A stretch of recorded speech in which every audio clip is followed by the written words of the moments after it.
Dominant Protector. Credit to the author. 60 hanggang 66. Ang mga pangalan po na nandito ay galing sa mga name generator. Kaya kung meron man pagkakatulad sa mga pangalan ng totoong tao o lugar, ito ay tunay na hindi sinasadya. Okay ka lang ba?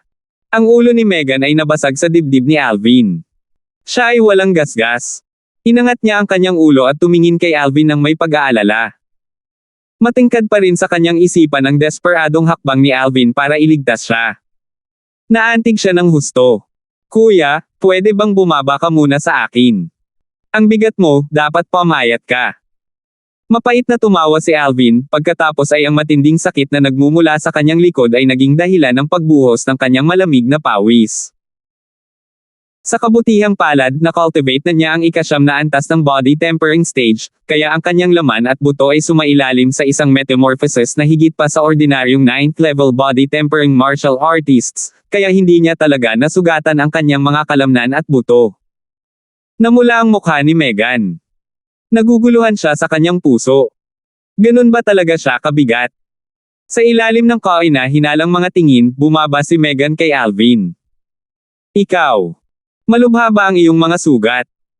Iniabot niya ang kanyang kamay at tinulungang tumayo si Alvin. Nang mapansin niyang napunit ang laman sa likod ni Alvin, agad na namutla ang kanyang ekspresyon. Huwag kang mag-alala, hindi ako mamamatay. Nakahinga ng maluwag si Alvin, nanginginig na tumayo.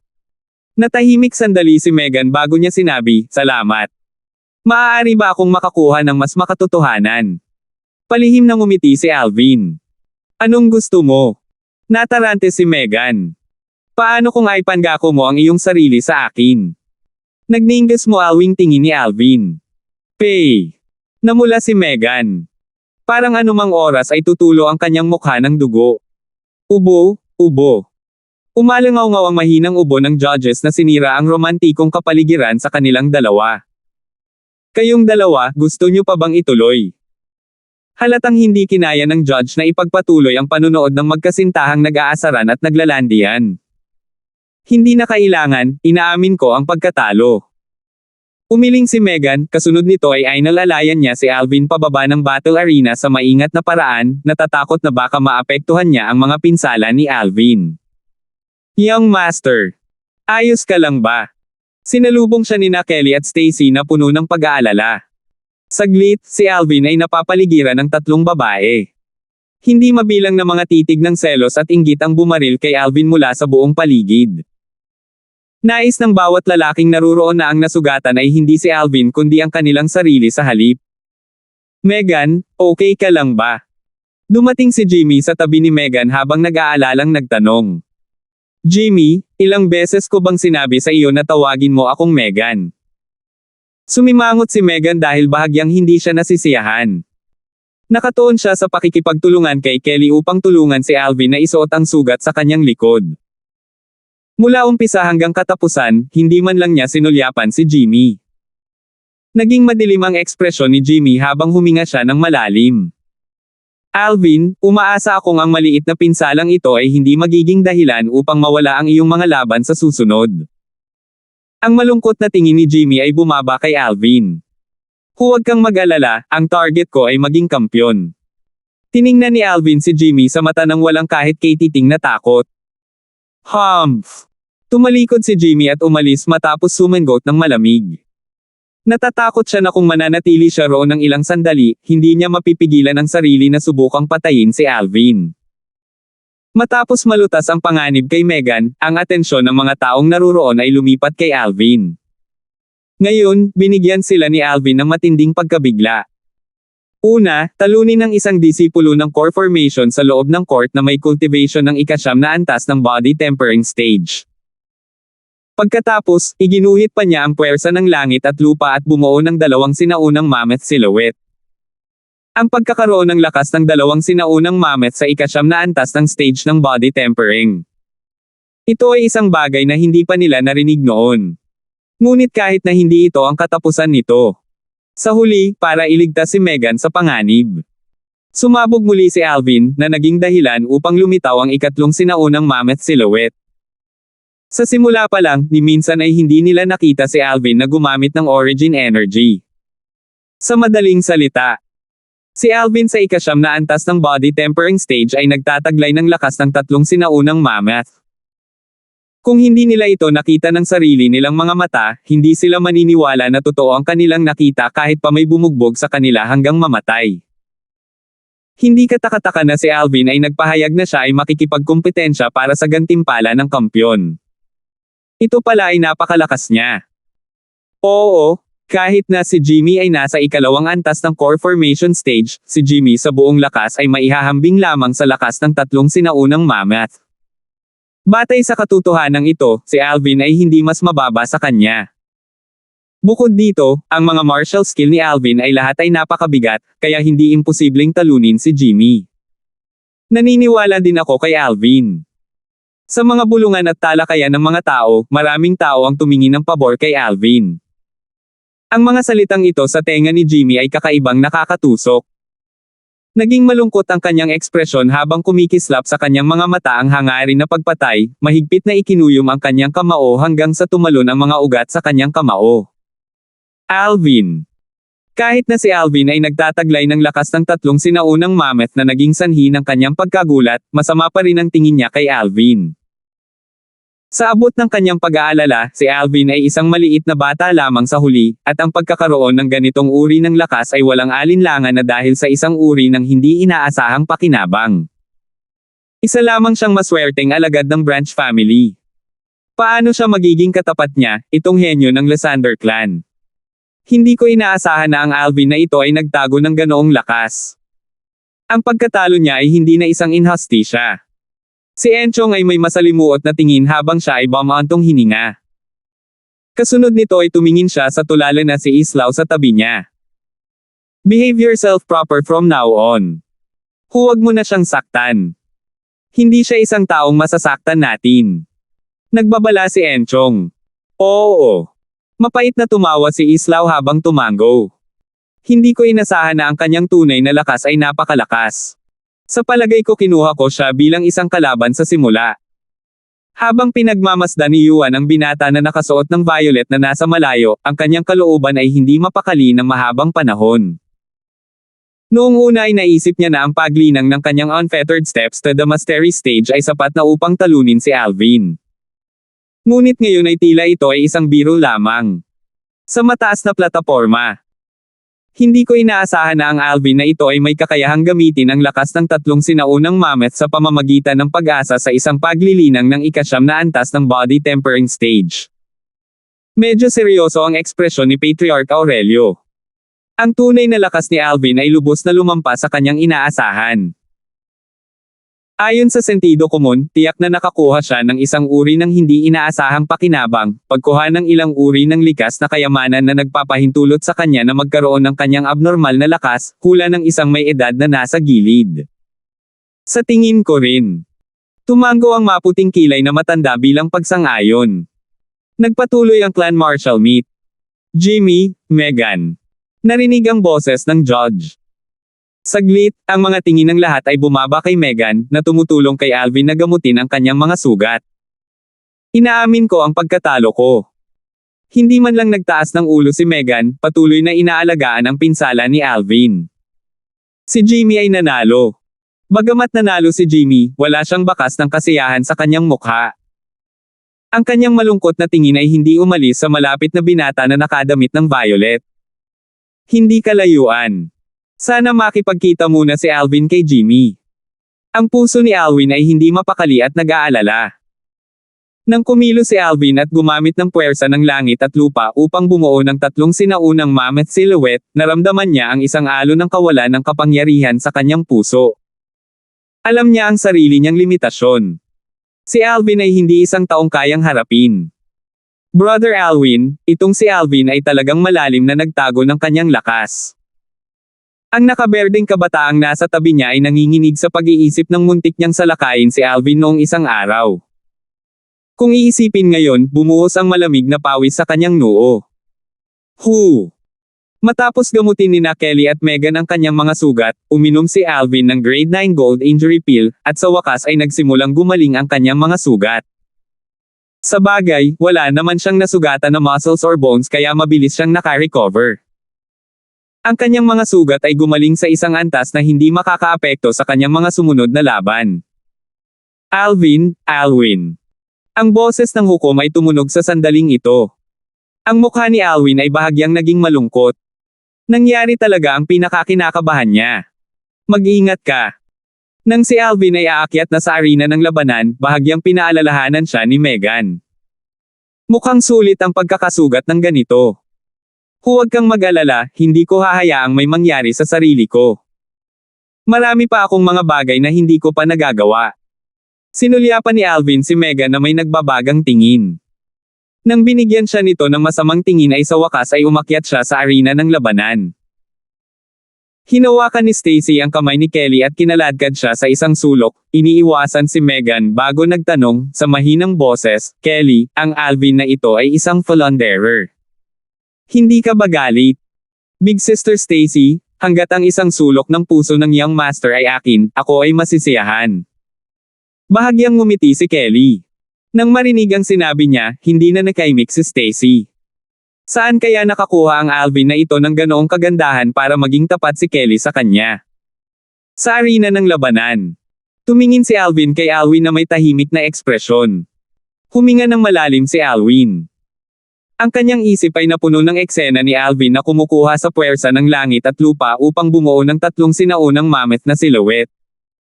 Ang lakas ni Alvin ay maihahambing sa isang tao sa ikalawang antas ng core formation stage. Kung tungkol sa yugto ng paglilinang ng mga kasanayan sa militar, hindi siya mas mababa sa kanya. Inaamin ko ang pagkatalo ko. Bagamat ayaw, ginawa pa rin ni Alwin ang desisyong ito. Kung maglalaban sila, hindi niya alam kung ano ang magiging reaksyon ni Alvin sa kanya. Kung sinadya niyang umatake ng walang awa, hindi ito magiging katumbas ng halaga. Hindi siya naglakas loob na kunin ang sugal na ito. Agad na umalangaw-ngaw ang paligid ng malakas na bulungan. Ang lakas ni Alwin ay kinilala ng publiko bilang numero 2 sa buong nakababatang henerasyon ng Lysander clan. Ngunit ngayon ay wala na siyang lakas ng loob na labanan si Alvin. Masyadong puway. Nang mapansin ang mapangasar na mga tingin sa paligid, huminga ng malalim si Alwin at pinigilan ang hiya at galit sa kanyang puso. Ang kanyang mga mata na puno ng puot at lamig ng yelo ay dumaan kay Alvin. Alwin, Jimmy. Pagkatapos ng ilang laban, muling tumunog ang boses ng hukom. Sa pagkakataong ito, direktang inamin ni Alwin ang pagkatalo. Si Jimmy ay nanalo. Habang lumilipas ang oras, sumapit ang gabi. Jimmy, Alvin. Dumating na rin sa wakas ang pinakamatalino na sandali na inaabangan ng lahat. Dalawang kabataang nagtataglay ng lakas ng tatlong sinaunang mammoth ang mag-aangat sa Clan Marshall Meet ngayong taon hanggang sa rurok nito. Ang kanyang puting damit ay inaanod sa hangin, si Jimmy ay naghihintay na sa arena ng labanan. Ang kanyang mapagpakumbaba na tingin ay bumaba kay Alvin, puno ng pang-aalipusta at paghamak. Talagang mayabang ang Jimmy na ito. Medyo madilim ang ekspresyon ni Alvin. Ngunit nang malapit na siyang maglakad palabas at papasok sa arena ng labanan. Alvin. Isang malamig na boses ang pumasok sa kanyang tenga. Ngunit mabilis niyang napansin na tila hindi napansin ng mga tao sa paligid ang boses. Sa madaling salita, siya lang ang nakakarinig ng boses na ito. Sa pamamagitan ng Rebirth Martial Emperors, nalaman ito ni Alvin. Ang mga martial artist na may antas ng cultivation sa itaas ng ikapitong antas ng Origin Core Stage ay lahat ay may kakayahang gawing tunog ang kanilang Origin Energy bago gawing linya ang tunog. Ang may-ari ng boses ay walang iba kundi ang Patriarch ng Lysander clan, si Aurelio. Bahagyang inangat ni Alvin ang kanyang ulo upang tingnan si Aurelio, na nasa mataas na plataporma. Naguguluhan siyang ekspresyon, iniisip kung ano ang gusto ni Aurelio. Nakatingin din sa kanya si Aurelio. Alvin, ang laban na ito, sana ay aminin mo ang iyong pagkatalo. Dahil sa sinabi ni Aurelio, sumimangot si Alvin. Aminin ang pagkatalo. Imposible. Ang kanyang target ay ang premyo ng kampyon, ang 350 taong gulang na Bloodling Z. Ang paghiling sa kanya na bitawan ito ngayon ay isang bagay na hindi niya magawa. Alam kong mahihirapan ka sa pagtatanong nito, ngunit ipinapangako ko sa iyo, pribado kong babayaran sa iyo ang mga premyo ng kampyon. Paano? Muling nalipat ang boses ni Aurelio sa kanyang mga tainga. 61. Naningkit ang mga mata ni Alvin. Ang dahilan kung bakit niya gustong agawin ang kampyonato sa Clan Marshall Meet ay eksakto para sa mapagbigay ng mga premyo. Ngayong hiniling sa kanya ni Patriarch Aurelio na aminin ang pagkatalo at nangako pa na babayaran siya ng parehong premyo mamaya.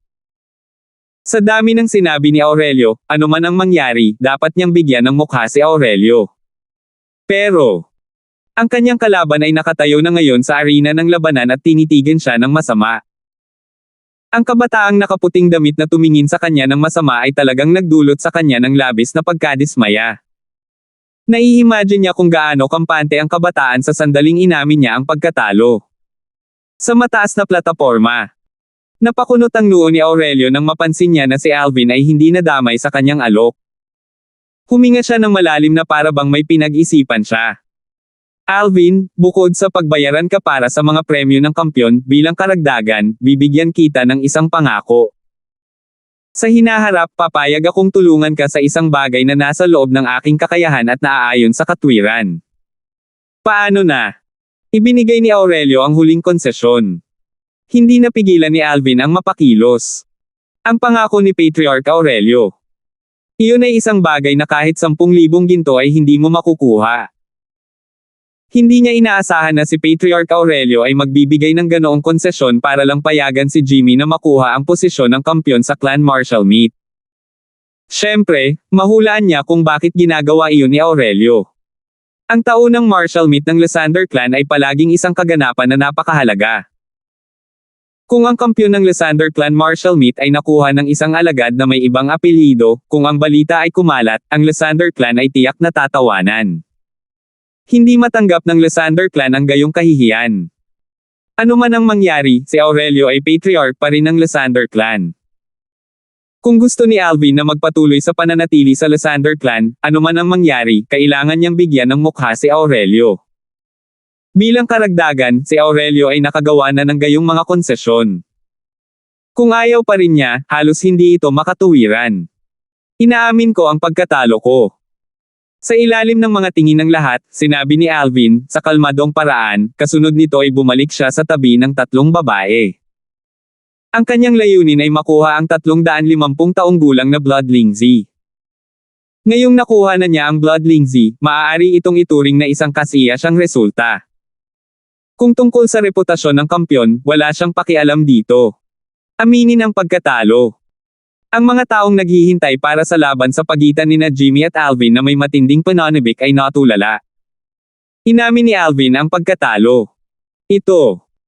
Mula nang lumitaw si Alvin, mayroon siyang tindig na isang maitim na kabayo, na nagwawalis sa lahat ng oposisyon sa paraang dominasyon, nang walang anumang takot. Pero ngayon, inamin na talaga niya ang pagkatalo. Ang ganitong uri ng matinding pagbabago ay naging sanhi ng karamihan sa mga taong naruroon upang hindi ito tanggapin. Sa arena ng labanan. Nang marinig si Alvin na umamin ng pagkatalo, si Jimmy ay natulala saglit. To think I even took you as a opponent, pero ngayon parang hindi ka karapat-dapat na maging kalaban ko. Tumingin si Jimmy sa malapit na binata na nakadamit ng violet na napapaligiran ng 3 babae. Ang pang-aalipuste sa kanyang mga mata ay lalong tumitindi, malabo na naglalaman ng bakas ng inggit. Sa ibaba ng arena ng labanan, ito ay isang alon ng ingay. Talagang inamin ni Alvin ang pagkatalo, talagang hindi inaasahan. Mali ko siyang hinusgahan. Akala ko magkakaroon siya ng lakas ng loob na labanan si Jimmy. Kung isipin na taglay niya ang lakas ng 3 sinaunang mammoth. Ang hitsura ay talagang nakakapanlin lang. Talagang may pagkakaiba sa pagitan ng core formation stage at ng body tempering stage sa dulo. Karapat-dapat si Jimmy na maging nangungunang alagad ng ating Lysander Clan sa nakababatang henerasyon. Siya ay may karapat-dapat na reputasyon. Ang talakayan ng mga tao ay isang panig. Maging ang mga taong tumingin ng mabuti kay Alvin kanina ay tumalikod na ngayon at minamaliit si Alvin sa loob ng kanilang puso, pinupuri si Jimmy. Alvin, bakit ka umamin ng pagkatalo? Nakakunot ang noo ng magagandang kilay ni Stacy, hindi maintindihan ang desisyon ni Alvin. Naramdaman pa niya na ang kasalukuyang Alvin ay mas hindi pamilyar. Ang Alvin na kilala niya, ang Alvin na gusto niya, ay hindi ang uri ng taong tatakbo bago ang isang labanan. Sa isang kisap mata, ang imahe ni Alvin sa kanyang puso ay dumanas ng isang mapaminsalang pagbaba. Naramdaman kong aminin ang pagkatalo, kaya inamin ko ang pagkatalo, casual na sabi ni Alvin. Ikaw. Natarante at galit na galit si Stacy, pinapadyak ang kanyang mga paa habang galit na umalis. Hindi ba kayong dalawa ang curious? Nanliit ang mga mata ni Alvin habang nakatingin sa dalawang batang babae sa tabi niya na hindi pa nagsasalita hanggang ngayon. Dahil nagpasya si Young Master na gawin ito, tiyak na may sariling intensyon si Young Master. Bahagyang ngumiti si Kelly. Nakakuha ka ng malaking halaga ng mga gantimpala mula sa Patriarch, tama ba? Malalim na sumulyap si Megan kay Alvin. Ikaw. Paano mo nalaman? Napatulala si Alvin. Napatingin siya sa mapang-akit at magandang dalaga na may bahagyang gulat na ekspresyon. Mahiwagang ngumiti ang dalaga. Megan. Hindi alam kung kailan, si Jimmy ay dumating sa tabi ni Megan, ang kanyang nagbabagang tingin ay bumaba kay Megan. Gayunpaman, hindi siya pinansin ni Megan. Megan, itong alagad ng Branch family na walang lakas ng loob na makipaglaban sa akin ay hindi karapat-dapat sa iyo. Huminga ng malalim si Jimmy, puno ng paghamak ang kanyang tono. Nanlamig ang mga mata ni Alvin. Jimmy, kung siya ay karapat-dapat sa akin o hindi ay walang kinalaman sa iyo. Ngunit alam ko, na hinding-hindi kita pipiliin, kaya mas mabuting kalimutan mo na lang ako at itigil mo na ang pang-iinis sa akin. Naiinis na tumingin si Megan kay Jimmy. Punta tayo doon. Tinawag ni Megan sina Alvin at Kelly. Tumango si Alvin. Bago umalis, hindi niya nakalimutang ngumiti kay Jimmy sa paraang pagbabanta. Ang kanyang ngiti ay naging dahilan upang maging malungkot ang ekspresyon ni Jimmy, at nagsimulang bumuhos ang hangarin sa pagpatay mula sa kanyang mga mata. Alvin. Ang layunin ng pagpatay na ibinubugo mula sa mga mata ni Jimmy ay natural na napansin ni Alvin. Ngunit ang pagpatay sa layunin sa antas na iyon, sa opinyon ni Alvin, ay parang laro ng bata. Ang Jimmy na ito ay malamang na hindi pa nakapatay ng tao dati. Ang kanyang layunin sa pagpatay ay walang uhaw sa dugo. Kasunod ng pagtatapos ng labanan ni Jimmy at Alvin, kung saan inamin ni Alvin ang pagkatalo, ang Lysander clan martial meet ay pumasok sa pagtatapos nito. Ang mga huling resulta ay inilabas. Ang nangungunang 10 clan martial meet ngayong taon ay ang mga sumusunod. Kampiyon, Jimmy, 86 na puntos. Ikalawa, si Alvin, 84 na puntos. Pangatlo, si Alwin, 82 puntos. Pang-apat, si Megan, 80 puntos. Ikalima, si Enchong, 78 puntos. Pang-anim, si Omar, 76 na puntos. Ikapito, si Floyd, 74 puntos. Walo, Stacy, 72 puntos. Ikasyam, Kelly, 70 puntos. Ikasampu, Yuan, 68 puntos. Si Kelly ay hindi pumasok sa arena para sa labanan sa pagitan ni Stacy, direktang umamin ng pagkatalo. Sa ganang kanya, matalik niyang kaibigan si Stacy, kaya ayaw niyang makipagtalo sa kanya. Pagkatapos nito ay ang sandali kung saan ang Patriarch ng Lysander clan ay personal na namahaji ng mga premyo. Pag-uwi nila, si Alvin ay nasa grupo pa rin ng 3, si Stacy lang ang wala ngayon. Pinalitan ni Megan si Stacy. Inner Court Martial Arts Practice Field. Habang nakatayo doon si Jimmy, ang kanyang katawan ay naglabas ng nakakatakot na presensya. Nakatingin siya sa malayo sa binata na nakadamit ng violet at si Megan na nag-uusap habang ang kanilang mga anino ay kumukupa sa malayo. Jimmy, paano kung magkapit-bisig tayo at maghanap ng pagkakataon para turuan ng leksyon ang Alvin na iyon? Hindi alam kung kailan, dumating si Alvin sa tabi ni Jimmy at sinabi ang kanyang mungkahi. Humph! Malamig na winalis ni Jimmy si Alvin gamit ang kanyang tingin, ang kanyang ekspresyon ay puno ng pang-aalipusta. Alvin, pareho ka sa kanya, parehong kalaban na nakaranas ng pagkatalo sa aking mga kamay. Sa tingin mo ba ay makikipag-ugnayan ako sa isang taunang kalaban para harapin ang isa pang taunang kalaban? Si Jimmy ay labis na mayabang, gamit ang isang mapagpakumbabang tono habang nakikipag-usap siya kay Alvin. Dahil hindi ka interesado, kalimutan mo na ito. Nahihiyang tumawa si Alvin bago tumalikod at umalis. Sa sandaling lumingon siya, ang kanyang ekspresyon ay sobrang pangit, at ang kanyang mga mata ay kumikislap sa isang nakakatakot na lamig.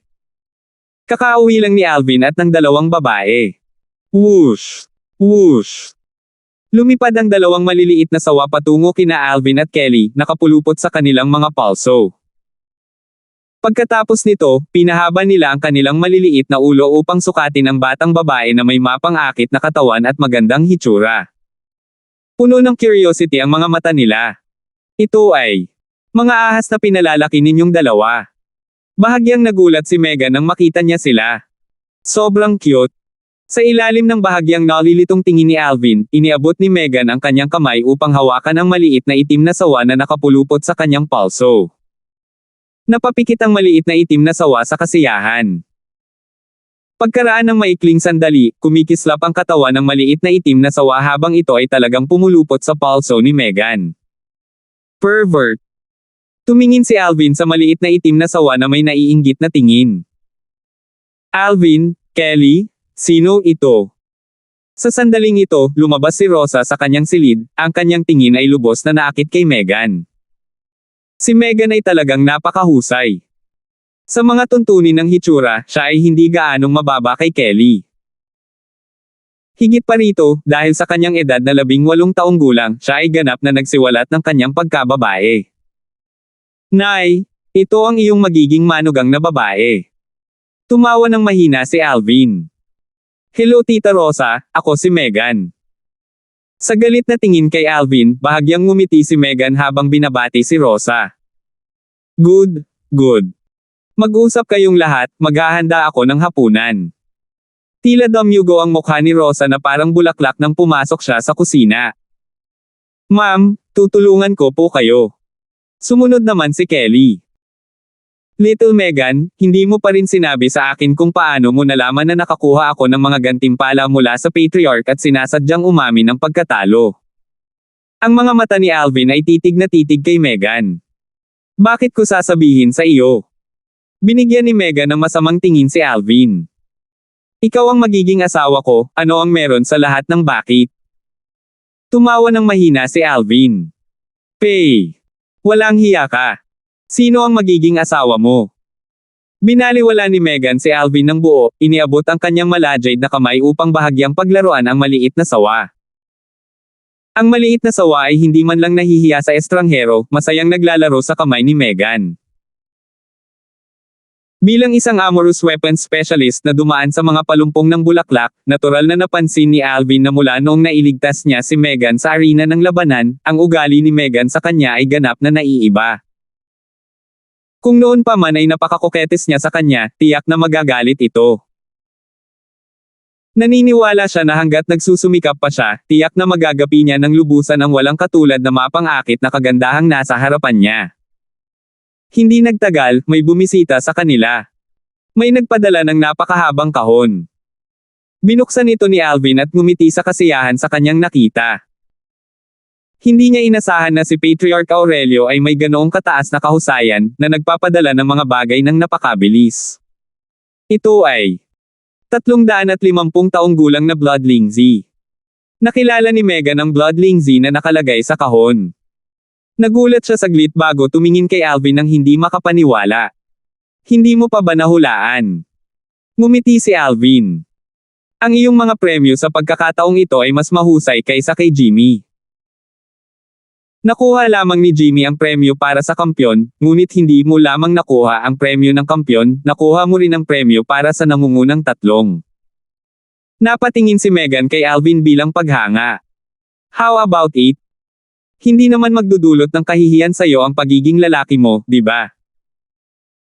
Si Alvin ay tumawa ng palihim, ang kanyang nagbabagang tingin ay bumababa sa dalawang malajade na burol sa dibdib ni Megan. Ang kanyang mas mababang mga rehiyon ay naging bahagyang mainit. Saan ka nakatingin? Nagsalubong ang magagandang kilay ni Megan habang ang kanyang mapang-akit na mukha ay namumula hanggang sa kanyang leeg. Napakaganda mo. Naging mabilis ang paghinga ni Alvin, huminga siya ng malalim bago tuluyang mapagan ang kanyang hindi mapakali na mood. Talaga. Kahit na ang mga perlas ay hindi masyadong totoo. Di ba sabi mo kailangan kong magbawas ng timbang? Nagsinungaling ako. 62. Kahit na sina Alvin at Megan ay hindi gumawa ng anumang tunay na pag-unlad sa ngayon. Sa ngayon, si Megan ay hindi na naiinis sa kanya, at para sa kanya, ito ay isang magandang balita sa kanyang sarili. Ngayon ang kailangan niyang gawin ay hampasin ang plantsa habang mainit pa. Bahagyang ngumiti si Alvin habang tinanong niya si Megan, bukas ng hapon, plano kong maglakbay sa Misty Forest kasama si Kelly. Interesado ka ba? Humihiling sa akin na maging isang third wheel. Hindi ako pupunta. Binigyan ni Megan si Alvin ng masamang tingin. Kung gayon, kalimutan mo na. Naisip ko pang ang isama ka para makakita ng snow python. Hehe, isang mabangis na hayop na maihahambing sa isang nascent soul powerhouse. Iyan ay isang bagay na bihirang makita sa buong buhay ng sinuman. Kusa namang bumantong hininga si Alvin. Ano? Snow python. Ang maaliwalas na mga mata ni Megan ay nagningning at ang kanyang maganda at mapang-akit na mukha ay naglabas ng bahagyang pananabik. Narinig na niya ang balita kanina. Isang snow python ang lumitaw sa Misty Forest. Ang balitang ito ay nagdulot sa kanya ng walang katulad na pagkagulat, at sa kanyang puso ay napuno siya ng pag-uusisa at pananabik. Ibinaba ni Alvin ang kanyang ulo, abala sa paglalaro ng maliit na itim na sawa sa kanyang sarili. Hoy, mayroon ka talagang paraan upang makilala ang snow python? Tanong ni Megan sa banayad na boses. Hindi itinaas ni Alvin ang kanyang ulo na parang hindi niya narinig. Hoy! Napaungol si Megan. Tamad ang ekspresyon ni Alvin habang dahan-daang sinabi, Hoy ano? Hindi ang pangalan ko. Hindi ka ba interesado? Ikaw. Biglang parang nabalisa si Megan. Ang maaliwalas niyang mga mata ay may mga palatandaan ng pagluha na parang anumang oras ay iiyak siya. Anong ginagawa mo? Anong iniiyakan mo? Isasama kita. Natarante siya dahil ang eksenang nasa harapan niya ay hindi niya inaasahan. Mula sa kanyang nakaraang buhay hanggang sa kasalukuyang buhay, ang pinaka hindi niya kayang makita ay ang pagluha ng babae. Nangako ka. Hindi ka pinapayagang sumalungat sa iyong salita ng walang kahihiyan. Ang mapangakit at magandang mukha ni Megan ay naglabas ng isang ngiti na nagpapakita na ang kanyang plano ay nagtagumpay. Naloko ako. Ngayon lang napagtanto ni Alvin, at mayroon siyang mapait na ngiti sa kanyang mukha. Sina Megan at Kelly ay ganap na magkasalungat. Marahil ito ang naging dahilan ng pag-ibig niya kay Megan sa unang tingin. Nang gabing iyon. Pagkatapos ng hapunan, pinauwi ni Alvin si Megan. Ngayon lang niya napansin na nasa likuran niya pala ang bahay ni Megan, nahahati lang sa isang maliit na eskinita. Kahit na lumakad siya sa pangunahing pintuan, ang pag-ikot sa paligid ay hindi kahit na ilang 10 metro ang layo. At kung siya ay direktang tumalon sa ibabaw ng pader, maaari pa siyang makatipid sa sobrang distansya. Pagka-uwi, pumasok si Alvin sa kanyang silid at nagsimulang magtanim. Ang Spirit Serpent form ng Nine Dragons War Sovereign Technique na paraan ng mental cultivation ay nalinang na sa pinakamataas na yugto. Ang kailangan niyang gawin ngayon ay linangin ang pangalawang anyo ng Nine Dragons War Sovereign Technique. Raging Python form. Ngayong naabot na ng kanyang fleshly body ang rurok ng body tempering stage, napansin ni Alvin na ang 7 treasures body tempering liquid ay naging ganap na walang silbi sa kanya. Ang kailangan niyang gawin ngayon ay linangin ang kanyang Raging Python form mental cultivation method para bumuo ng origin energy. Kapag na-develop na niya ang kanyang origin energy, magiging core formation martial artist siya. Lalakas na naman ang lakas niya. Bukas, bibili ako ng Origin Gathering Pills. Isang braso at binti ang aabutin ko. Si Alvin ay may masakit na ekspresyon. Ang Origin Gathering Pill ay isang grade 8 medicinal pill. Isang uri ng medicinal pill na tumutulong sa body tempering martial artists sa pagtaas ng kanilang bilis ng pagbuo ng origin energy. Ito ay isang medicinal pill na ginagamit para sa pagpasok sa core formation stage, kaya ito ay napakamahal. Ang isang tableta ay nagkakahalaga ng 10,000 pilak. Ang mga martial artist na may mahusay na likas na talento ay kailangang kumonsumo ng hindi bababa sa 10 origin gathering pills kung gusto nilang pumasok sa core formation stage sa maikling panahon. Ang mga martial artist na may masamang likas na talento, sa kabilang banda, ay nangangailangan ng hindi bababa sa 10 ng mga table tasks. Siyempre, hindi ito kailangan. Ngunit kung hindi mauubos, kahit isang martial artist na may mahusay na likas na talento ay kailangang gumugol ng ilang taon ng mapait na paglilinang upang makapasok sa core formation stage. Halimbawa, ang mga martial artist ng core formation ng Fresh Breeze Town Branch family, kasama ang patriarch nito, si Fredrin, at lahat ng matatandaan nito.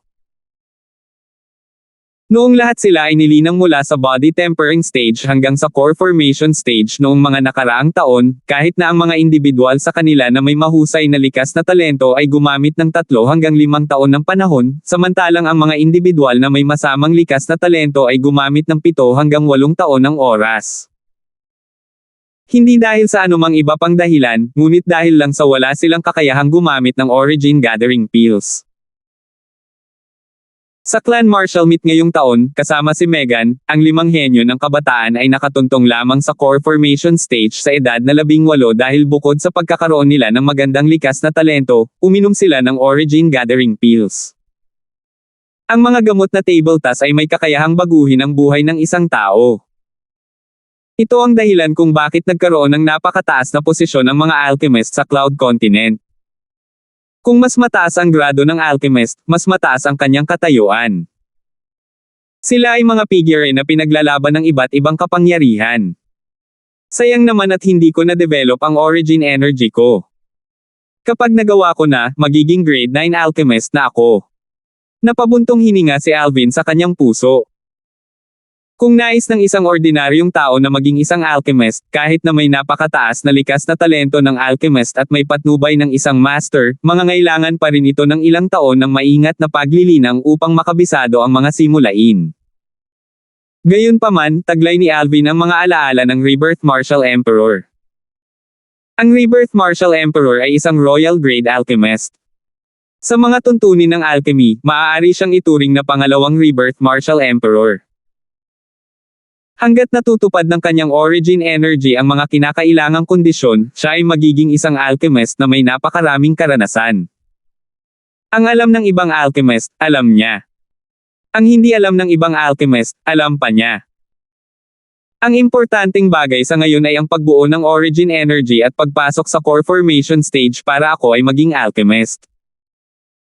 Sa oras na iyon, maaari kong pinuhin ang mga medicinal pills na nagpapataas ng core formation stage cultivation, at kahit nahayaan si nanay na sumailalim sa isang metamorphosis, na nagpapahintulot sa kanya na linangin ang isang nangungunang ranggo na paraan ng paglilinang. Huminga ng malalim si Alvin. Mabilis na bumalik ang kanyang atensyon sa Raging Python Form Mental Cultivation Method. Ito. Matapos tingnan ang Raging Python method ng Mental Cultivation Method, nagsikip ang mga mag-aaral ni Alvin. Gaya ng inaasahan sa pamamaraan ng paglilinang na nilikha ng Rebirth Martial Emperor na sumailalim sa 2 buhay. Ang pangalawang anyo ng Nine Dragons War Sovereign technique na ito, ang Raging Python form, bukod sa pagpapahintulot sa cultivator na bumuo ng origin energy tulad ng mga ordinaryong martial artist, pinahintulutan din nito ang cultivator na palamigan ang laman ng origin energy, na naging sanhi ng panibagong metamorphosis ng laman ng katawan. Sa sandaling nilinang ni Alvin sa unang antas ng core formation stage sa pamamagitan ng pag-asa sa Raging Python form, bukod sa pagkontrol sa katulad na origin energy bilang mga ordinaryong martial artist, maaari pa rin niyang gamitin ang kanyang pinagmulang enerhiya upang pasiglahin ang kanyang fleshla body, na nagpapahintulot sa kanyang fleshla na muling sumailalim sa isang metamorphosis. Ang lakas lamang ng laman ng katawan ay magbabago mula sa kasalukuyang lakas ng 3 sinaunang mammoth tungo sa lakas ng 4 na sinaunang mammoth.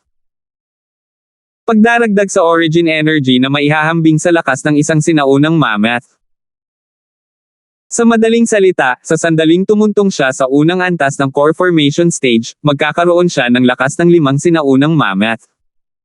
Ang lakas ng 5 sinaunang mammoth. Kung ikukumpara sa ika-4 na antas ng core formation stage, ito ay bahagyang mas mahina. Kung ikukumpara sa ika-3 antas ng core formation stage, ito ay bahagyang mas malakas. Humugat ng malalim na hininga, nagsimulang mag-cultivate si Alvin. Ngunit kung walang origin gathering pills, ang proseso ng kanyang cultivation ay napakabagal. Hanggang sa hating gabi, walang anumang halatang pag-unlad. Masyado pa akong naiinip. Umiling, si Alvin ay natulog. Natulog siya hanggang sa maliwanag ang langit. Umaga kinabukasan. Pagkatapos kumain ng almusal, isinama niya si Kelly at umalis. Muli siyang dumating sa tindahan ng gamot sa Nag-Allen City Trade Market kung saan ibinente niya ang kanyang 6 Treasures Body Tempering Liquid. Customer, dumating ka na sa wakas. Nang makita ng manager si Alvin, tila natagpuan na niya ang kanyang tagapagligtas. Nagmamadali siyang lumapit at binati. Ano, sold out na kayong lahat? Tumawa si Alvin. Naubos na ang lahat, isang buong 2,000 na bahagi, ganap na nabili. Tumango ang manager, naglabas ng isang stack ng silver bill mula sa kanyang bulsa at ibinigay kay Alvin. Ito ay. Natarante si Alvin. Customer, nag-concoct ka ng 2,000 portions ng 6 Treasures Body Tempering Liquid noong isang araw. Ibinente ko sila sa presyong 200 silver ang isang bahagi, pero hindi sapat ang supply para matugunan ang demand. Ayon sa aming kasunduan, makakakuha ka ng 80% ng mga benta, na sumatotal sa 320,000 na pilak. Ibinigay ko sa iyo ang 000 na pilak. 120,000 pilak. Paliwanag ng manager. 200 silver ang isang bahagi. Nagulat si Alvin, kasunod nito ay umiling siya at tumawa. Kailangan mo talagang maging matalino para magnegosyo. Customer, dahil nandito ka, paano mo gagawin ang 6 Treasures Body Tempering Liquid? Tumingin ang manager kay Alvin ng may pananabik. Pumunta ako dito sa pagkakataong ito dahil doon. Tulungan mo akong ihanda ang mga panggamot na materyales. Tumango si Alvin. Handa na sila. Nang pumasok sina Alvin at Kelly sa maliit na silid at nakita ang 2 malalaking crocks at ang malaking tumpok ng mga panggamot na materyales, pareho silang natulala. Sa pagkakataong ito, gumugol siya ng buong 2 oras upang ihanda ang 2 malalaking crocks ng 6 Treasures Body Tempering Liquid. Pagkatapos suriin ang mga paninda, bahagyang nag-alala ang manager habang sinabi niya, Customer, wala akong gaanong likidong pondo, kaya 200,000 lang ang maibibigay ko sa iyo ng maaga. Paano na? Kapag naubos na ang mga likidong panggamot na ito, ibibigay ko sa iyo ang natitirang pilak. Kung tutuusin, kahit sa ang tindahan ng gamot dinala ni Alvin ang batch na ito ng 6 Treasures Body Tempering Liquid, maibebenta pa rin niya ito at baka makakuha pa ng mas mataas na presyo. Hindi naman problema, syempre. May tiwala ako sa iyo, manager. Tumango si Alvin, nagtabi ng isa pang 200,000 perang papel. Minsan, 2 paraan ng tiwala. Manager, hindi maaaring ikaw lang ang naghati sa malaking crock ng 6 Treasure Body Tempering Liquid mula noong huling pagkakataon sa 2,000 na bahagi, tama ba? Tumingin si Alvin sa manager na may kakaibang tingin. Syempre hindi. Hindi ako makapagtiwala sa iba, kaya kinuha ko ang mga tao mula sa mga miyembro ng aking pamilya upang hatiin ito. Tumawa ang manager. Oo, manager, alam mo ba kung aling tindahan ng gamot sa Nag-Allen City Trade Market ang nagbebenta ng Origin Gathering Pills? Nagtanong si Alvin. Origin Gathering Pills. Natatakot ako na baka kailangan mong pumunta sa mga tindahan ng gamot sa sangay na nasa ilalim ng 3 dakilang clans ng Nag-Allen City. Customer, ang tindahan ng gamot ng branch ng iyong Lysander clan, ang Spirit Reserves Pavilion, ay nasa harap lang. Tinuro ng manager ang labas. Tumango si Alvin habang isinasama si Kelly at umalis sa tindahan ng gamot. Makalipas ang maikling sandali, dumating siya sa Spirit Reserves Pavilion na binanggit ng manager. Gaya ng inaasahan sa tindahan ng gamot ng sangay ng Lysander clan, ang kabuoang lugar ng Spirit Reserves Pavilion ay napakalaki, at nahahati pa sa 2 palapag. Customer, maaari ko bang malaman kung ano ang kailangan mo? Pagkapasok pa lang sa pinto ay may isang attendant na sumalubong sa magalang na tono. Gusto ko ng Origin Gathering Pills. Ipinahayag ni Alvin ang kanyang dahilan sa pagpunta. Ang Origin Gathering Pills ay nasa ikalawang palapag. Customer, mangyaring sundan ako. Dinala ng attendant sina Alvin at Kelly sa ikalawang palapag. Ang customer na ito dito ay nangangailangan ng ilang Origin Gathering Pills, sabi ng attendant sa babaeng attendant sa likod ng counter bago bumalik sa unang palapag. Customer, maaari ko bang tanungin kung ilang Origin Gathering Pills ang kailangan mo? Ang babaeng attendant ay may katamtamang hitsura, ngunit ang kanyang ngiti ay sobrang masayahin at maliwanag. Tinapik ni Alvin ang mga pilak na table task sa kanyang bulsa bago dahan-daang sinabi, bigyan mo ako ng 32 na table task. Nang marinig ang sinabi nito, nagulat ang babaeng attendant. Pero agad din siyang nag-react. Customer, sigurado ka bang 32 pills ito? One Origin Gathering Pill is. Bahagyang nag-alinlangan ang babaeng attendant. 10,000 silver ba, tama? Walang pakialam na ngumiti si Alvin habang binawi ang salansa ng mga perang papel na nakuha niya mula sa manager ng tindahan ng gamot, diretsong inihagis ito sa counter. Customer, pasensya na. Ihahanda ko sila kaagad para sa iyo. Matapos makita ang napakaraming pilak na perang papel, alam niyang hindi nagbibiro ang binata. Bumuga ng malamig na hangin ang babaeng attendant bago sumagot sa kanya at naghanda ng Origin Gathering Pills. Young master, anong medicinal pill ang binibili mo? Sobrang mahal. Mapaglarong inilabas ni Kelly ang kanyang dila na may ekspresyon ng pagkagulat. Nakangiti si Alvin habang sinabi niya, ang Origin Gathering Pill, ito ay isang medicinal pill na makakatulong sa atin na makapasok sa core formation stage ng mas maaga. 63. Ang paggastos ng pera tulad ng pag-inom ng tubig ay eksaktong ginagawa ni Alvin ngayon. Ang 32 Origin Gathering Pills ay nagkakahalaga sa kanya ng lahat ng mga perang papel na nakuha niya sa manager ng tindahan ng gamot kanina.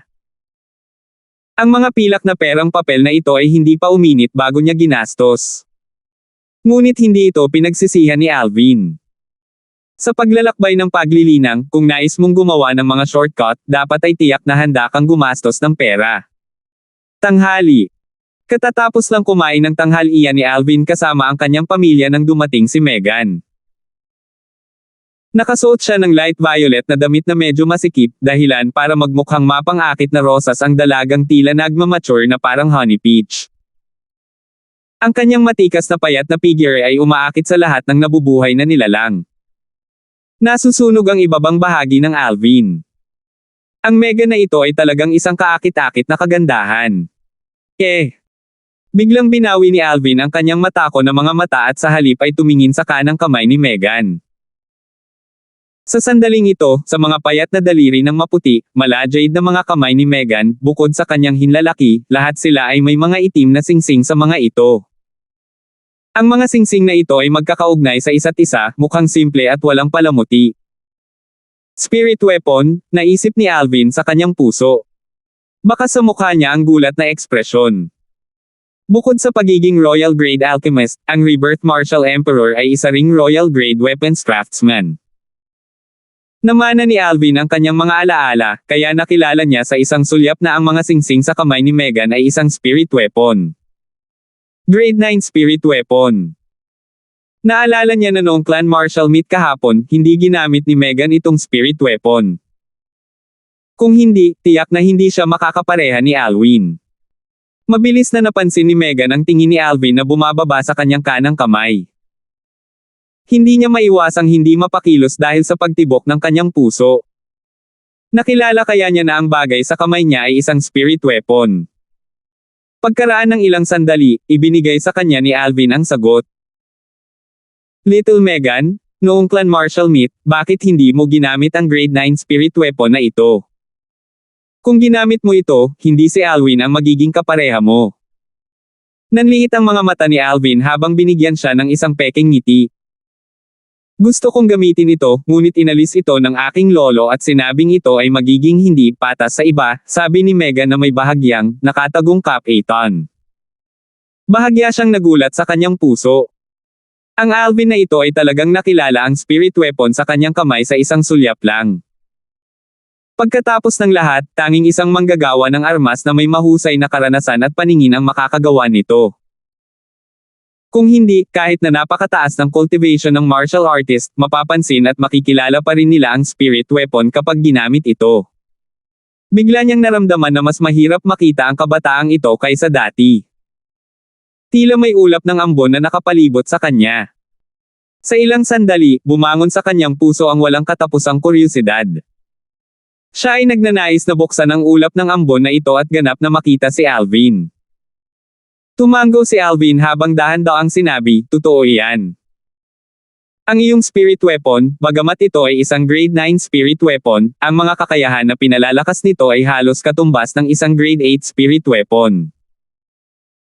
Ipinapalagay ko na ang grade 9 weapons craftsman na nagpino sa spirit weapon na ito para sa iyo ay nahawakan na ang grade 9 Thres." Ang mga salitang binigkas ni Alvin ay tumama sa kanya na parang kidlat. Ang katotohanan na ang kanyang lolo ay malapit ng maging isang grade 8 weapons craftsman ay isang bagay na kamakailan lamang niya nalaman. Natitiyak niya na bukod sa kanya at sa kanyang lolo, walang ganap na pangatlong tao na nakakaalam tungkol dito sa buong Lysander clan. Ngunit ngayon ang kabataang nakasulyap lamang sa spirit weapon sa kanyang kamay ay natiyak na malapit ng maging grade 8 weapons craftsman ang kanyang lolo. Ikaw. Paano mo napansin? Nagmamadaalwing tono ni Megan, bahagyang naiinip na malaman ang sagot.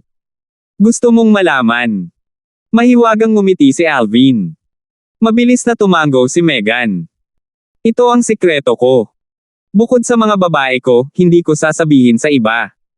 Ang mga sulok ng bibig ni Alvin ay lumukot sa isang masamang ngiti. Sabi niya, sa galit na paraan, ikaw. Kung ayaw mong sabihin, edi huwag. Wala akong pakialam. Paanong hindi malalaman ni Megan na nililigawan siya ni Alvin? Wala ka talagang pakialam. Tanong muli ni Alvin. Huwag kang pakialam. Kasalukuyang galit si Megan, kaya diretso siyang sumagot. Sadyang bumantong hininga si Alvin habang dahan-daang sinabi, "Okay, pagkatapos ay kalimutan mo na." Noong una, gusto kitang bigyan ng babala na bagamat malapit ng maging grade 8 weapons craftsman ang weapons craftsman na nagpino sa spirit weapon na ito para sa iyo. Sana ay payuhan mo pa rin siya na huwag piliting taasan ang grade ng kanyang weapon flame sa ngayon. Anong ibig mong sabihin? Bahagyang namutla ang mapangakit at magandang mukha ni Megan. Hindi sinagot ni Alvin ang tanong ni Megan, sa halip ay nagsabi, "Kung hindi ako nagkakamali." Kamakailan lamang, araw-araw sa kalaliman ng gabi, nararamdaman ng manggagawa ng armas ang origin energy sa loob ng kanyang katawan na may nag-aapoy na pakiramdam. Napakasakit na nahihirapan pa siyang makatulog. Bahagyang namula ang mukha ni Megan habang galit na sinabi, "Paano mo nalaman ang kasalukuyang kalagayan ng aking lolo? Tumawid ka sa dingding para sumilip sa aming bahay." Ito ay isang bagay na alam niya tungkol sa, at siya kahit na espesyal na kumuha ng ilang mga nakapapawing pagod na gamot para sa kanyang lolo, ngunit ang mga ito ay walang silbi. Mukha ba akong bored na tao?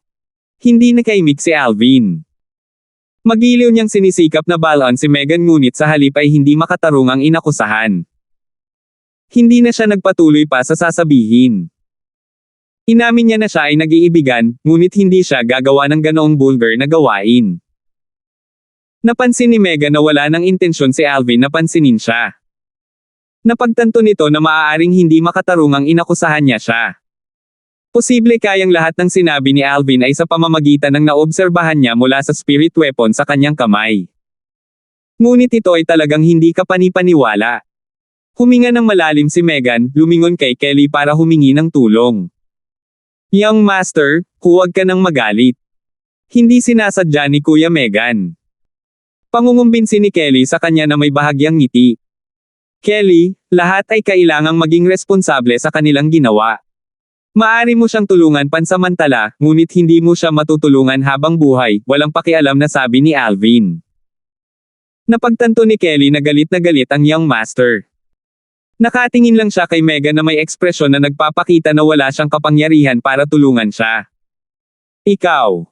Namula ang mukha ni Megan dahil sa galit. Ang kanyang malinaw na mga mata ay may kasamang luha. Ito na naman. Tiningnan siya ni Alvin ng malamig at walang malasakit na tingin habang hindi siya pinansin. Binibuli mo ako. Woo! Sa wakas ay sumabog si Megan, ang kanyang mga luha ay umaagos habang siya ay umiiyak, hindi na napigilan. FK. Umiiyak talaga siya. Bahagyang natahimik si Alvin. Hindi siya nakaramdam ng mali pagkatapos ng hindi makatarungang akusasyon, ngunit ang batang babae na ito, ano ang naramdaman niyang mali? Kung sino man ang hindi nakakaalam ay iisipin talaga na binyo-bully siya nito. Alvin, binyo-bully mo ba si Megan? Lumabas si Rosa sa kusina at tumingin kay Alvin na nakakunot ang noo. Hindi ko ginawa. Si Alvin ay walang magawa. Tama na, hindi na kita guguluhin. Stop crying. Sa huli, pinili ni Alvin na kompromiso. Woo! Binyo-bully mo ako. Ngunit ang mga luha ni Megan ay bumuhos na parang ulan, ganap na walang balak na tumigil. Kung gusto mong magpatuloy sa pag-iyak, maaari mong hintayin na may mangyari sa iyong lolo. Nang makita ni Alvin na hindi gumagana ang pagiging maamo, diretso siyang pumunta sa brutal na pamamaraan. Ang pamamaraang ito ay talagang epektibo. Habang tumutunog at nagtatapos ang boses ni Alvin, ganoon din ang pag-iyak ni Megan. Anong sabi mo? Sabi mo baka may mangyari sa lolo ko. Nanginginig ang boses ni Megan. Ang kanyang mga magulang ay nakilala sa isang aksidente noong siya ay napakabata pa. Kaya siya at ang kanyang lolo ay mayroon lamang isa't isa upang makasama.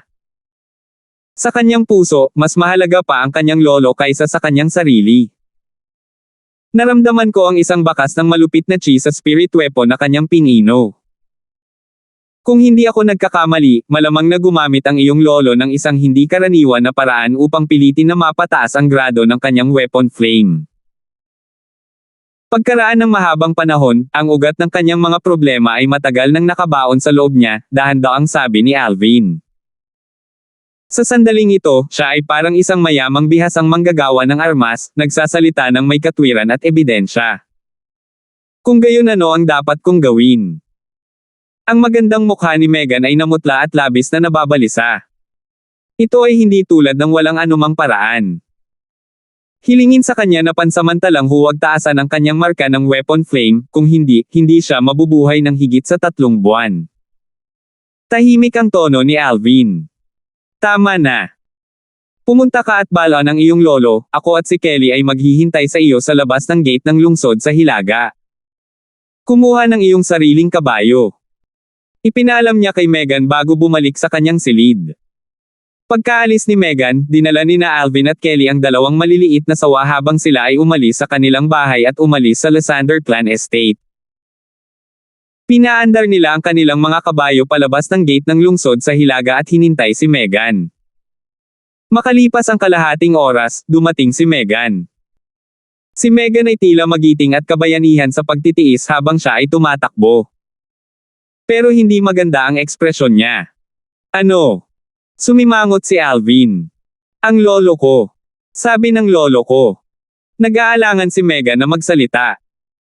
Hindi siya naniwala sa akin, at sinabi pa na bata pa ako. Ano ang malalaman ko? Di ba? Hindi naman nagulat si Alvin. Bahagyang tumango si Megan. Kung gayon, wala akong magagawa. Iniunat ni Alvin ang kanyang mga kamay upang ipahayag na may puso siyang tumulong ngunit wala siyang kapangyarihan. Nangako sa akin ang lolo ko na bago tayo bumalik, hindi niya susubukang pataasin ang grade ng weapon flame niya. Pagkabalik natin, pwede mo bang tingnan ang lolo ko? Nang matapos magsalita si Megan, may nagmamakaawa siyang ekspresyon. Matalim na sulyap ni Alvin kay Megan habang nagtanong, ano, ngayon naniniwala ka na sa akin? Mabilis na tumango si Megan. Sige, ipapangako ko sa iyo. Tumango si Alvin.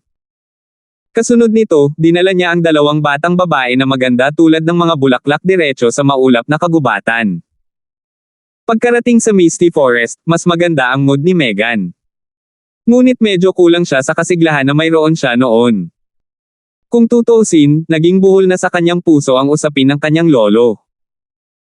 Matapos makapasok sa mamba na kagubatan, nagtanong si Kelly, "Young Master, paano natin mahahanap ang ama ni Little White at Little Black?" "Hindi ko rin alam. Pumunta tayo sa pugad ng Black Python kanina. Baka doon natin makilala ang Snow Python," sabi ni Alvin. "Ang ibig mong sabihin ay, ang Little Black at Little White ay mga supling ng Snow Python." Bahagyang nagulat si Megan. "Iyan ang aming kasalukuyang hula." Tumango si Alvin. Mabilis na dumating ang grupo ni Alvin sa pugad ng Black Python. Sa kasalukuyan, may mga bakas lamang ng tuyong dugo sa labas ng pugad ng Black Python. Ang bangkay ng itim na sawa at ang bangkay ng iilang kabataan at dalaga ay naglaho na, malamang ay kinain ng mabangis na mga hayop. Whoosh! Whoosh! Biglang nag-flash out ang dalawang maliliit na sawa na nakapulupot sa palso ni Alvin at Kelly.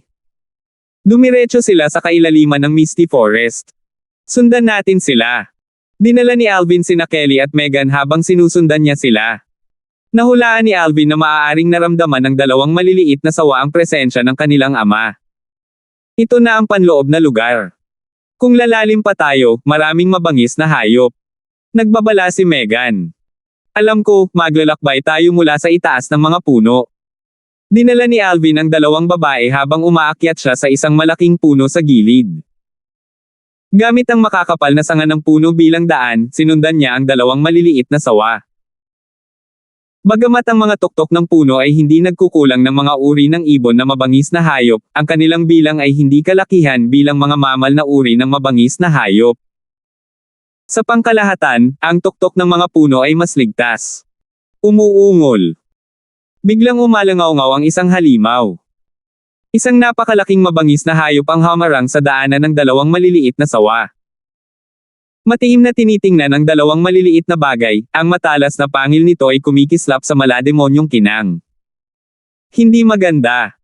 Nang mapansin ang napakalaking mabangis na hayop, naging malungkot ang ekspresyon ni Alvin.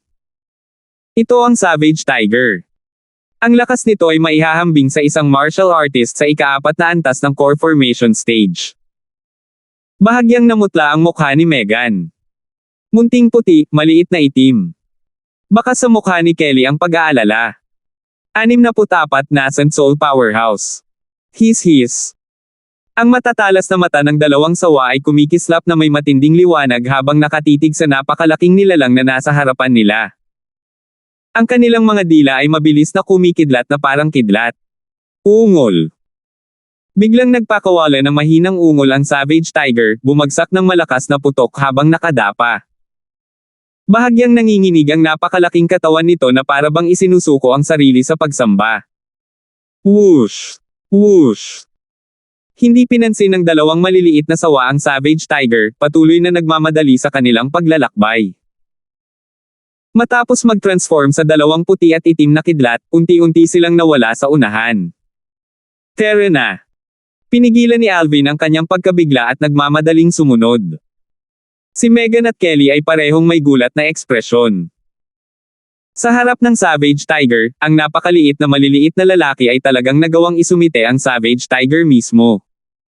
Ito ay tunay na hindi maisip. Si Alvin, gayunpaman, ay nag-isip ng isang posibilidad. Kung ang dalawang maliliit na sawa ay talagang supling ng Snow Python, tiyak na magkakaroon sila ng aura ng Snow Python sa kanilang mga katawan.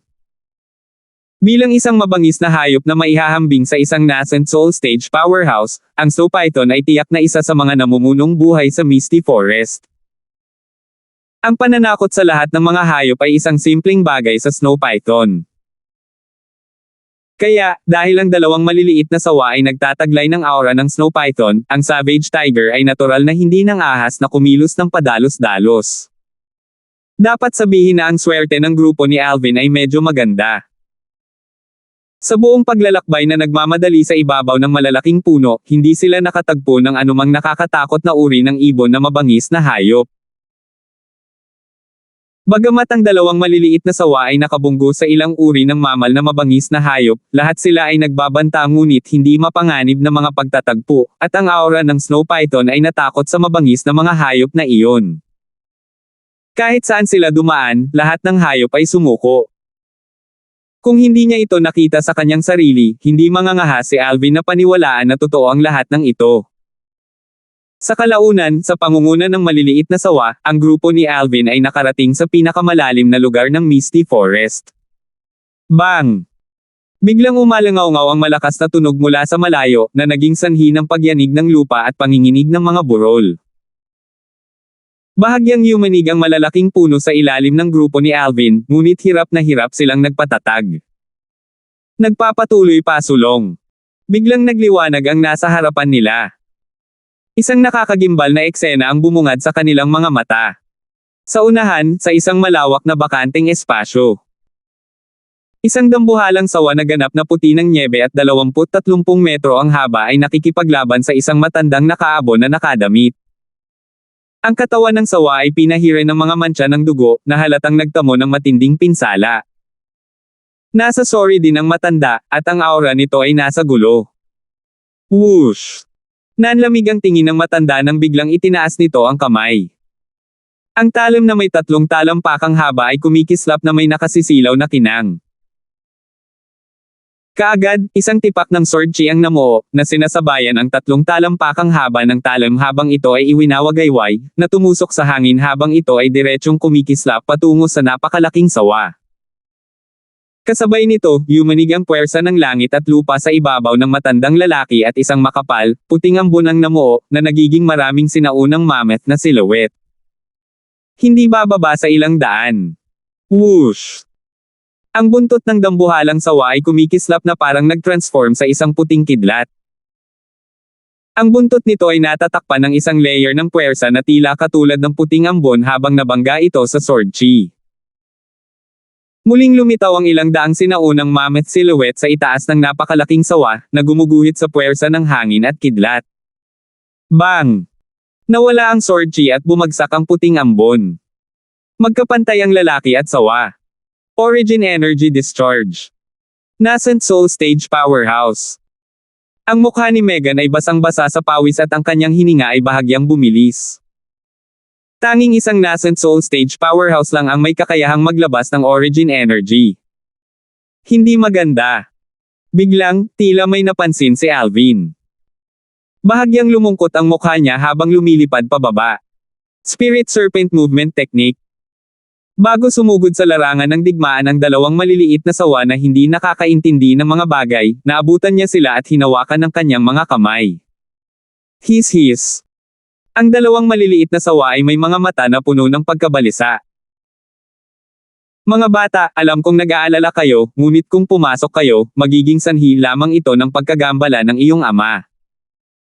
Bagamat hindi niya alam kung maiintindihan ng maliliit na sawa, ipinaliwanag pa rin ito ni Alvin sa kanila. His. Ang 2 maliliit na sawa ay hindi mapakali na pinagmamasdan ng kalapit na sawa at lalaki na nag-aaway. Samantala, bumaba rin sina Kelly at Megan. Dumating sila sa tabi ni Alvin at sabay na nagtago sa likod ng malaking puno. Snow Python, sa halip na mag-hibernate ng maayos, lumabas ka at pinatay ang 6 sa aking mga Haze Clan Origin Core na disciples, dahilan para masugitan ang sigla ng aking Haze Clan. Ngayon, ako, si Humphrey Hayes, ay tiyak na papatay sa iyo. Pagkatapos ay ibubuhos ko ang iyong dugo sa mga kaluluwa ng aking mga Haze Clan disciples. Ang espada ng matanda na nakasuot ng kulay abo ay kumikislap na parang kidlat habang nakikipaglaban siya sa Snow Python. Malamig at walang pakialam ang boses niya. Siya Humphrey. Bulalas ni Megan sa mahinang boses habang kumikislap ang kanyang mga mata sa malamig na liwanag. Kilala mo siya? Nagtataka na tanong ni Alvin. Narinig kong nagsalita ang lolo ko tungkol sa kanya. Siya ang Supreme Elder ng Haze Clan ng Aqua Mist City, at isang mabigat na Nascent Soul Stage Powerhouse. Hindi ko inaasahan na lilipat talaga siya para maghiganti para sa mga disipulo ng kanyang Haze Clan. Bahagyang mas nagmamadaalwing tono ni Megan. Haze Clan ng Aqua Mist City. Ngayon lang naisip ni Alvin ang balitang kumalat noong nakaraan. Ang ilang Origin Core martial artist na pinatay ng Snow Python ay mula umano sa Haze Clan ng Aqua Mist City. Bang! Bang! Bang! Bang! Bang! Nagpatuloy ang labanan. Natulala ang grupo ni Alvin habang nanunood sila. Masyadong matulin ang bilis ni Humphrey at ng Snow Python. Mukhang kung gusto kitang patayin ngayon, kailangan kong magbayad ng isang presyo. Ang mamatay sa ilalim ng inskripsyong ito ay maaari ding ituring na iyong magandang kapalaran. Ang malamig at walang malasakit na boses ni Heiso ay may halong walang hangganang kumpiyansa. Whoosh! Direkta siyang kumislap patungo sa Snow Python, patungo sa dagwang bibig nito. Mamatay! Ang boses ni Humphrey ay malamig na parang yelo. Ang talim na may 3 talampakang haba sa kanyang kamay ay biglang umilo na may patong ng duguchi habang ito ay lumipad palabas at pumasok sa dagwang bibig ng Snow Python. Hindi maganda. Naging malungkot ang ekspresyon ni Alvin. Nakilala niya ang inscription sa spirit weapon ni Humphrey. Bang! Isang malakas na ingay ang tumunog habang ang dugo ay lumabas mula sa ibaba ng ulo ng Snow Python. Isang nakakatakot na puwersa ang kumakalat sa buong katawan ng Snow Python. Naglabasan ang mga hibla ng dugo mula sa bawat sulok ng katawan ng Snow Python, na naging dahilan upang makaramdam ito ng matinding sakit at tuluyang nagngangalit. Ito rin ang huling pakikibakan nito bago ang kamatayan. Whoosh! Whoosh! Whoosh! Ang nagngangalit na Snow Python ay mabilis na winalis ang buntot nito, patuloy na binasag ang katawan ni Humphrey, pinasabog siya sa lupa. Paulit-ulit na bumababa ang buntot ng sawa, dahilan upang tuluyang masira ang origin energy sa katawan ni Humphrey. Mahina ang kanyang aura at nasa bingit ng kamatayan. Pagkatapos lamang na tuluyang bumagsak sa lupa ang napakalaking katawan ng Snow Python ay nagpakita ng ngiti ang malubhang na sugatan na si Humphrey. Nagtagumpay siya. Ang pagpapalit ng buhay ng Snow Python para sa kanyang sarili na malubhang na sugatan, sulit ito. Hanggat bahagyang nakahinga siya, maaari niyang bawiin ang isang grade 7 gold injury pill at mabawi ang kanyang mga pinsala. Whoosh! Whoosh!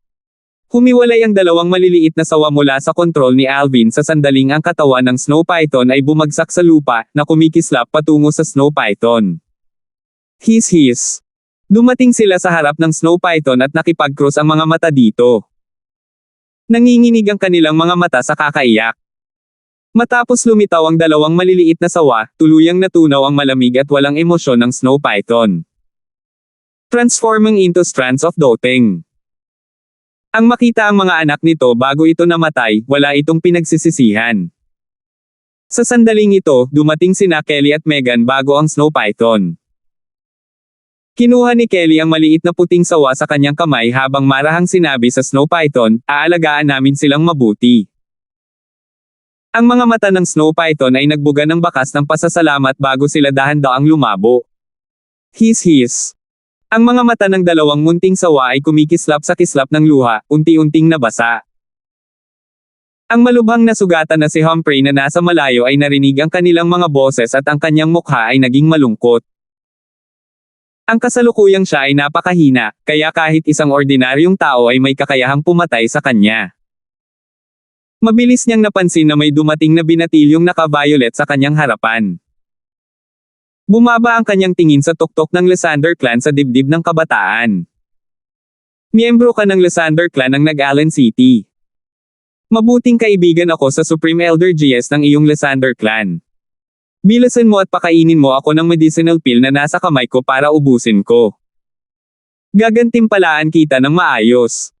Kahit anong gusto mo, ibibigay ko sa iyo.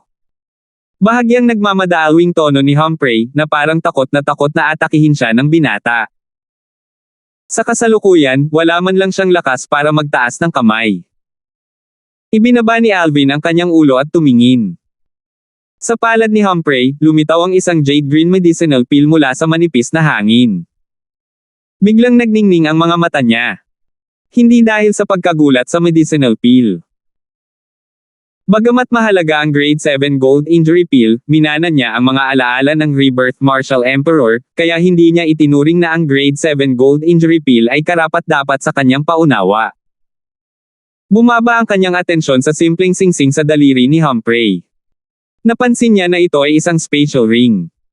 Ang spatial ring ay iba sa isang normal na singsing. Ito ay isang uri ng kahangahangang singsing na naglalaman ng espasyo sa loob na may kakayahang maglaman ng mga bagay ng maginhawa. Sa Cloud Continent, tanging ang mga manggagawa ng armas sa ikapitong baitang o higit pa ang may kakayahang magpino ng isang spatial ring. Kahit ang Patriarch ng Lysander clan ay hindi nagmamay-ari ng spatial ring. Baka ang ninuno lang ng Lysander clan ang meron. Nag-squat down, kinuha ni Alvin ang grade 7 gold injury pill sa kanyang kamay. Bilis! Bilis! Bigyan mo ako! Ubusin! Ang mga mata ni Humphrey ay kumikislap na may liwanag ng pag-asa. Naningkit ang mga mata ni Alvin habang nagtanong, kung hahayaan kitang ubusin ang gamot na ito, handa ka bang tanggalin ang pagmamay-ari mo sa spatial ring at iregalo ito sa akin? Kapag ang isang spatial ring ay pinatulo ng dugo ng isang tao, ito ay nabuo ng isang pagmamay-ari, ibig sabihin, ang may-ari lamang ang makakagamit nito. Maliban kung inalis ng may-ari ang pagmamay-ari ng kanyang sariling malayang kalooban, o namatay ang may-ari, hindi magagamit ng iba ang spatial ring. Agad na nagsikip ang mga mag-aaral ni Humphrey. Ang pinakamahalagang bagay sa kanya ay walang alinlangan ang spatial ring. Naging mabilis ang kanyang paghinga at may bumungad sa kanyang mga mata na pumatay. Sa huli, maingat niyang pinawi ang pagkabalisa sa kanyang puso. Regalo. Regalo ko.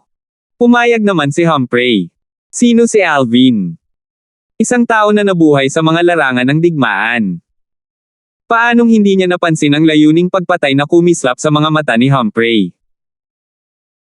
Ngumisi si Alvin sa kanyang puso habang inilagay ang kanyang kamay sa kanyang baywang, hinawakan ang hilt ng kanyang violet meteorite flexible sword. Noong naghahanda na siyang patayin si Humphrey at kunin ang kanyang spatial ring. Huwag kang maniwala sa kanya. Lumapit si Megan. Ha! Natarante si Alvin. Si Humphrey ay hindi mapagkakatiwalaan. 60 taon na ang nakalilipas, pinatay pa niya ang kanyang kasama na sumama sa pakikipagsapalaran kasama niya. Pinatay niya siya ng walang pag-aalinlangan para lamang sa isang spirit weapon, sabi ni Megan. Ikaw. Sino ka? Nagsikip ang mga mag-aaral ni Humphrey. Ang sikretong ito ay isang bagay na sa buong mundo, siya lang ang dapat makaalam. Siguro hindi mo alam, pero ang isa sa mga taong pinatay mo noong taong iyon ay nagsulat ng isang liham ng dugo bago mamatay at itinago ito sa loob ng kanyang mga personal na gamit. Ang taong iyon ay ang ama ng aking lolo. Malamang na hindi mo siya makakalimutan sa buong buhay mo. Naglabas ng matinding puot ang mga mata ni Megan. Lee. O Mare. Sinulyapan ng Lysander clan crest sa damit ni Megan, naging mabilis ang paghinga ni Humphrey. Mukhang nahulaan mo na. Ngumisi si Megan. Kaya pala pinatay mo ang lolo ng magiging asawa ko.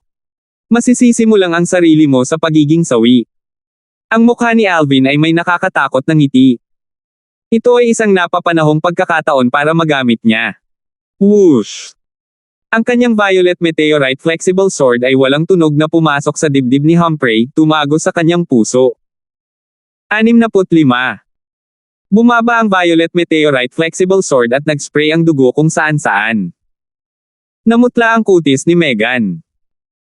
Bagaman nakapatay siya ng maraming ligaw na hayop sa mamba na kagubatan, ni minsan ay hindi siya nakapatay ng tao. Ngayong may napatay na balon at buhay na tao sa harap mismo ng kanyang mga mata, naging sanhi ito ng pagkasuklam sa kanya at tumakbo siya sa tabi para sumuka. Inalis ang violet meteorite flexible sword, iniabot ni Alvin ang kanyang kamay at tinanggal ang spatial ring ni Humphrey. Matapos kagatin ang kanyang hintuturo, pinatulo niya ang dugo sa singsing upang itatag ang pagmamay-ari. Hiss! Isang pakiramdam na sinapian siya ng dugo. Ang mukha ni Alvin ay hindi maiwasang mapangiti. Ang pagkakaroon ng Rebirth Martial Emperor's lifetime worth of memories ay nagbigay daan kay Alvin na gamitin ang spatial ring tulad ng kung paano niya itinuro ang kanyang braso. FK? Napakaliit. Nang pumasok ang kanyang mga iniisip sa spatial ring, nakita niya na mayroon lamang 1 cubic meter ng espasyo. Napatulala siya saglit bago niya napigil ang sumigaw ng kabastusan. Ikaw ang Supreme Elder ng Haze Clan, pero ginagamit mo talaga ang pinakamababang grade na spatial ring. Habang sinasabi niya ito, sumulyap si Alvin sa katawan ni Humphrey. May isip na kung hindi papatay si Humphrey, tiyak na magagalit siya hanggang sa dumura ng dugo. Huwag na, mag-improvise lang ako. Hindi isinuot ni Alvin ang spatial ring sa kanyang kamay ngunit sa halip ay itinago ito sa kanyang bulsa. Ang spatial ring ay hindi isang bagay na maaaring ilantad sa publiko. Sa sandaling makapasok siya sa core formation stage at maging isang manggagawa ng armas, maaari niyang baguhin ang panlabas na anyo ng spatial ring. Noon lamang niya magagamit sa publiko ang spatial ring. Paano ito ang Supreme Elder ng Haze Clan? Siya ay halos isang dukha. Bukod sa ilang grade 7 gold injury pills at ilang cultivation method at martial skills, mayroon lang talagang higit sa 100 silver na ekstrang sukli. Pagkatapos suriin ang mga bagay sa loob ng spatial ring, hindi naiwasang kutsain siya ni Alvin.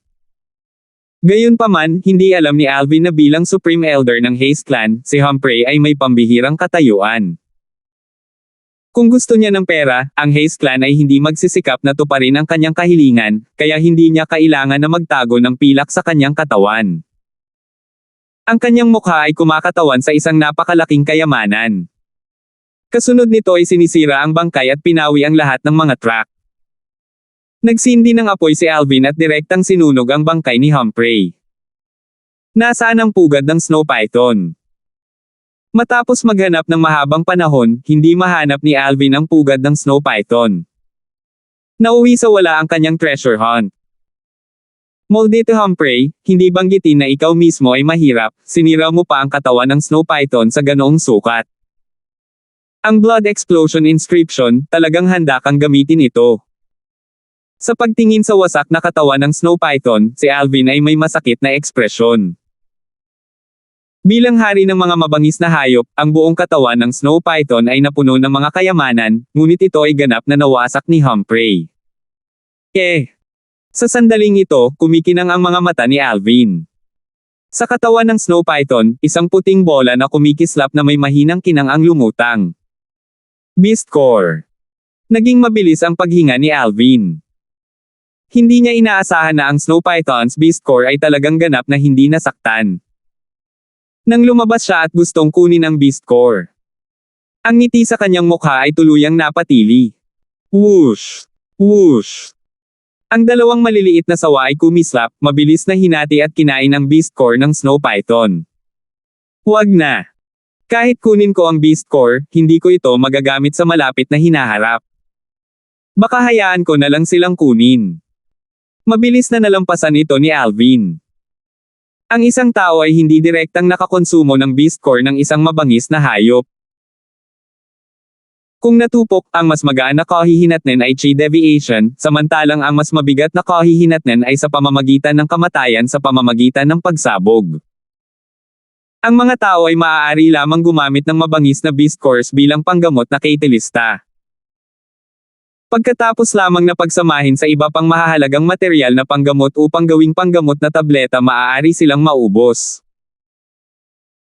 Ang Beast Core ng isang mabangis na hayop tulad ng Snow Python na maihahambing sa isang nascent soul martial artist ay mangangailangan man lamang ng Grade 7 Alchemist na magpino.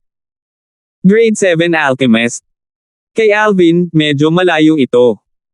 Pagkatapos sunugin din ang bangkay ng Snow Python, isinama ni Alvin sina Kelly at Megan habang paalis siya sa mamba na kagubatan. Sa daan pabalik, yung spatial ring. Tumingin si Megan kay Alvin na may mapanlinlang na ngiti. Umirap si Alvin habang sinabi niya, huwag kang makakuha ng anumang ideya tungkol sa spatial ring, akin ito. Hindi. Kahit na may mga ideya ako tungkol dito, wala itong silbi. Curious lang ako.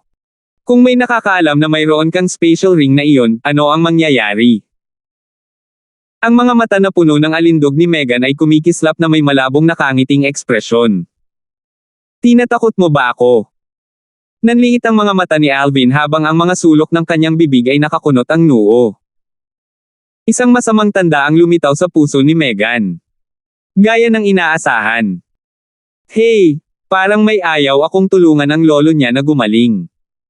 Di bale, magtitipid ako ng lakas. Pilyong ngumiti si Alvin. Namutla ang mukha ni Megan habang galit na sinabi niya, ikaw. Ang hamak na tao.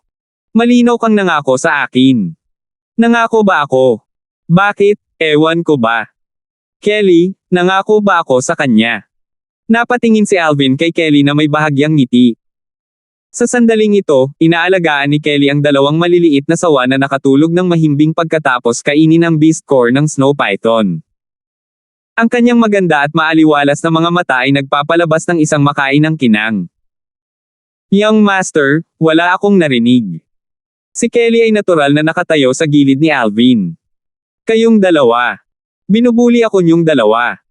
Namumula ang mga mata ni Megan na parang luluha na naman. Tama na, basta't ilihim mo ang usapin ngayon, tiyak na isang malusog na lolo ang ibabalik ko sa iyo.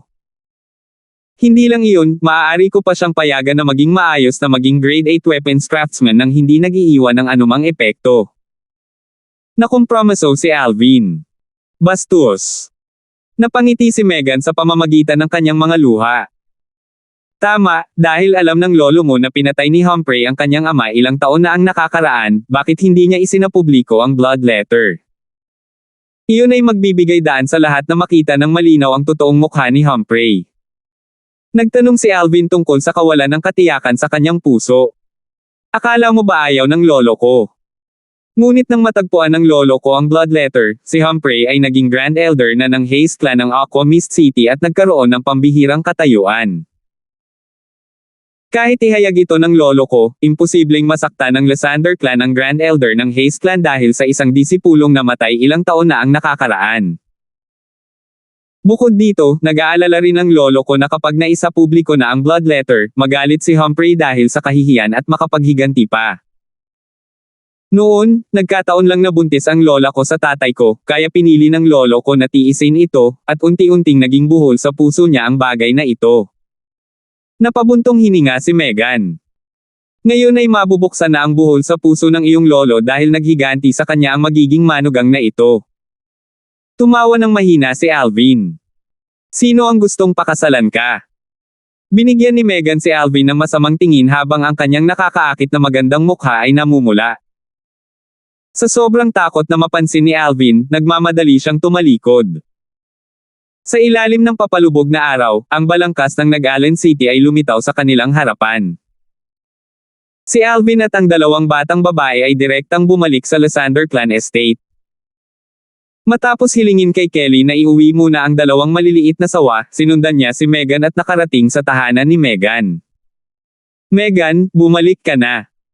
Sa malawak na patio ay nakatayo ang isang matandang lalaki na mahigit 70 taong gulang. Ang matanda ay may payat na figure. Para siyang ililipad ng hangin. Lolo, may magandang balita akong sasabihin sa iyo. Pumasok si Megan sa looban at hinawakan ang kamay ng matanda. Naglabas ng magaan na ngiti ang mukha niya. Ang matanda ay may mapagmahal na ekspresyon habang nakangiti at nagtanong, anong magandang balita? Inilapit ni Megan ang kanyang bibig sa tainga ng matanda at mahinang sinabi, Lolo, patay na si Humphrey. Agad na nanginig ang katawan ng matanda na parang tinamaan ng kidlat, at bumibilis ang kanyang paghinga. Huminga ng malalim ang matanda at dahan-dahang sinabi, Megan, hindi ka maaaring magbiro tungkol sa mga bagay na tulad nito. Kahit alam niyang hindi pa nagsinungaling sa kanya ang apo niyang ito noon, masyadong hindi maisip ang sinabi ng apo niya ngayon. Lolo, si Humphrey ang pinatay niya. Kung hindi ka naniniwala sa akin, maaari mo siyang tanungin. Nang mapansin na hindi siya pinaniwalaan ng matanda, agad na nabalisa si Megan at nagmamadaling tumingin kay Alvin na may ekspresyon na nagsasabing siya ay humihingi ng tulong. Ikaw si Alvin. Ang maulap na tingin ng matanda ay agad na kumikislap na may matalim na liwanag at bumaba kay Alvin na parang sinusubukang makita siya. Ngunit sa kasamaang palad, tiyak na madismaya siya. Nakatayo doon si Alvin, hindi natitinag, na parang isang bundok na hindi natitinag. Hindi masama, karapat-dapat ka sa iyong reputasyon. Naniniwala ako ngayon na mayroon kang lakas upang talunin si Jimmy. Tumango ang matanda. Lolo. Binati ni Alvin ang matanda. Agad namang napatulala ang matanda. Agad na namula ang mukha ni Megan habang mariin niyang tinitigan si Alvin. Ha ha ha ha. Napansin ng matanda ang ekspresyon ng kanyang apo, tila may naintindihan ang matanda at tumawa ito ng malakas. Lolo, hindi naman ganoon, gulat na paliwanag ni Megan. Megan, hindi mo kailangang mahiya. Ang mga lalaki ay dapat magpakasal at ang mga babae ay dapat mag-asawa. At saka, sa tingin ko, ang batang ito ay hindi masama. Mayroon siyang mga kwalifikasyon upang maging apo. Kahit na kung minsan ay mahilig siyang magsalita ng malaki, ito ay maliliit na problema lamang at hindi isang malaking bagay. Nang matapos magsalita ang matanda, tila may tinatago siyang kahulugan na nakaturo sa isang bagay. Lolo, malaki man ang sasabihin ko o hindi, malalaman mo rin sa lalong madaling panahon. Magpapatoto muna ako sa ngalan ni Megan na ang iyong personal na kaaway na pumatay sa iyong ama, si Humphrey, ay talagang patay na. Siya ang napatay sa aking sword strike. Ang special ring na ito ang pinakamagandang ebidensya. Inilabas ni Alvin ang special ring mula sa kanyang bulsa habang nagsasalita siya, pagkatapos ay ibinigay niya ito sa matanda. Nanginginig ang mga kamay ng matanda sa pagtanggap nito at paglaki nito. Nabalisa ang matanda. Tama. Tama, ito talaga ang special ring ni Humphrey. Ano nga ba ang nangyari? Tanong niya pagkatapos ibalik ang special ring kay Alvin. Mabilis na ikinwento ni Alvin ang buong kwento sa matanda. Snow Python. Haha. Hindi bulag ang langit, hindi bulag ang langit. Tumawa ng malakas at masaya ang matanda. Ang buhol sa kanyang puso sa loob ng maraming taon ay sa wakas ay nabuksan. Saglit na kuminang ang mukha niya na parang mas bata ng ilang taon. Napabuntong hininga ang matanda bago time na sinabi kay Alvin, Alvin anak, salamat. Pamilya tayo, kaya hindi mo na kailangang maging magalang, lolo. Kung hindi ako nagkakamali, bukod pa sa pagkakaroon mo ng burning sensation sa origin energy mo nitong mga nakaraang araw at nahihirapan kang matulog, kapag pinipino mo ang mga armas, madalas kang hindi mapakali at pakiramdam mo ay mayroon kang puso ngunit hindi ang lakas upang makumplito ang pagpipino, tama. Sabi ni Alvin, na may seryosong mukha. Huminga ng malalim ang matanda bago hindi makapaniwalang nagtanong, Alvin bata, mapapansin mo talaga ang mga nakatagong sugat ko sa pilit na pagtaas ng grade ng weapon flame ko sa pamamagitan lamang ng pagtingin sa spirit weapon na pinino ko. Siyempre. Hindi ko lang mapapansin ang mga nakatagong pinsala, matutulungan ko pa si Lolo na pagalingin sila, ngunit kailangan mong maghintay hanggang sa makapasok ako sa core formation stage, sabi ni Alvin. Bakit? Nataranta ang matanda. Dahil kapag ako ay tumuntong sa core formation stage ay makakapag-condense ako ng peel flame mula sa aking origin energy at makakapagpino ng isang medicinal pill na makakatulong sa mga nakatagong pinsala ni Lolo na gumaling, dahan-daang sabi ni Alvin. Alvin, anak, kahit na mayroon kang likas na talento ng isang alchemist, ang pagiging isang alchemist ay hindi gaanong simple. Mapait na tumawa ang matandang lalaki nang maramdaman niyang hindi niya nahawakan si Alvin. Lolo, kahit anong sabihin ko ngayon, hindi ka maniniwala sa akin. Sa loob ng 2 buwan, malalaman mo kung totoo o maalwing sinabi ko. Ang katawan ni Alvin ay naglabas ng matinding tiwala sa sarili. 66. Kung gayon maghihintay ako at tingnan. Matalim ang tingin ng matandang Min kay Alvin. Ngunit sa susunod na 2 buwan, sana ay itigil na ni Lolo ang anumang pagpino ng armas. O kung hindi, kapag nawala ng kontrol ang weapon flame, kahit ako ay mawawala ng kapangyarihan. Si Alvin ay may seryosong ekspresyon. Okay, bibigyan kita ng 2 buwan. Tumango ang matanda bilang pagsang-ayon. Bahagyang ngumiti si Alvin bago umalis. Megan, sa tingin mo ba mapagkakatiwalaan ang sinabi niya? Tanong ng matanda sa katabi niyang apo. Lolo, feeling ko napaka-mysterious niya. I trust him. Bahagyang umiling si Megan at ang kanyang malinaw na mga mata ay may kumikislap na liwanag sa mga ito. Megan, ito ang unang pagkakataon na nakita kitang nagtiwala ng lubos sa isang tagalabas. Mukhang hindi ito one-sided sa inyong dalawa. Sabihin mo kay Lolo, kailan ka nagsimulang magkagusto sa kanya? Napangiti ang matanda. Lolo, hindi ko siya gusto. Hindi kita pinapansin. Namula si Megan dahil sa hiya, pagkatapos ay diretso siyang bumalik sa kanyang silid. Ang Alvin na ito ay talagang hindi masama, at iniligtas pa niya ang buhay ni Megan noon. Siguro. Nawala ang ngiti sa mukha ng matanda habang mahinang bumubulong sa sarili na tila may iniisip. Sa isang tahimik na kwarto. Naka-cross-legged si Alvin sa kanyang kama at uminom ng Origin Gathering Pill. Pagkatapos ay nagsimula siyang magtanim. 9 Dragons War Sovereign Technique, Raging Python Form. Ang nakapagpapagaling na lakas ng Origin Gathering Pill ay naging mainit na agos na dumadaloy sa katawan ni Alvin. Ginabayan ni Alvin ang mainit na agos gamit ang Raging Python Form Mental Cultivation Method, na nagpapalipat-lipat nito sa kanyang katawan habang sinisikap niyang bumuo ng Origin Energy. Kahit na may Origin Gathering Pills, ang pagbuo ng Origin Energy ay hindi isang bagay na maaaring makumplito sa maikling panahon. Hanggang sa hating gabi, wala pa ring halatang pag-unlad si Alvin. Naunawaan ni Alvin na ang pagdami ng kanyang cultivation ay hindi isang bagay na maaaring magawa sa isang gabi. Dahil dito, huminto siya sa pagtatanim pagkaraan ng ilang sandali at natulog. Natulog siya hanggang sa maliwanag ang langit. Ang mga sumunod na araw ay mapayapang lumipas. Nagpatuloy ang buhay na may nakaplanong ritmo. Tuwing umaga, nililinang ni Alvin ang kanyang Spirit Serpent Movement Technique sa looban.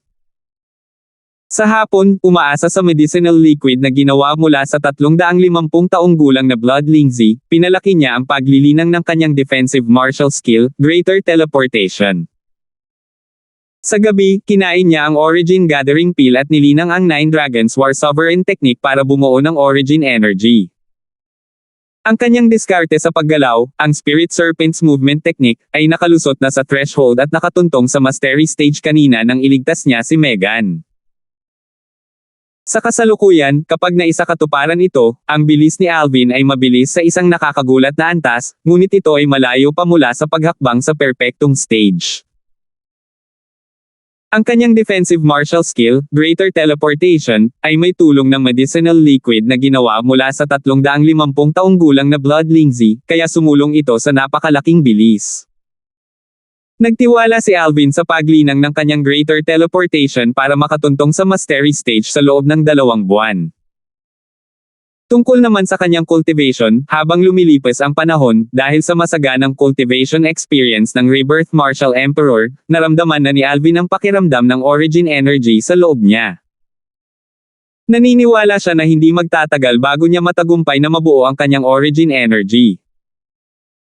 Ang paglipad ng oras ay parang isang panandaliang anino ng puting pony na kumikislap sa isang siwang. Makalipas ang 1 buwan. Madaling araw.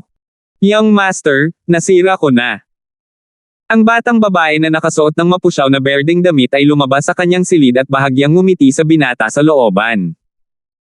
Nililinang ng kabataan ang kanyang diskarte sa paggalaw. Pagkatapos niyang marinig ang sinabi niya, tumigil siya at tumayo. Ang Origin Energy na kumukutitap sa mga kamay ng dalaga ay naging dahilan ng pagkatulala ng binata. Ang likas na talento ng dalaga ay muling nagulat sa kanya. Kelly, mula ngayon, maaari mong opisyal na simulan ang paglinang ng mga kasanayan sa espada ng Frost God's Sword Technique. Ang tagumpay ni Kelly ay bahagyang lumampas sa inaasahan ni Alvin. Masaya si Alvin para sa kanya.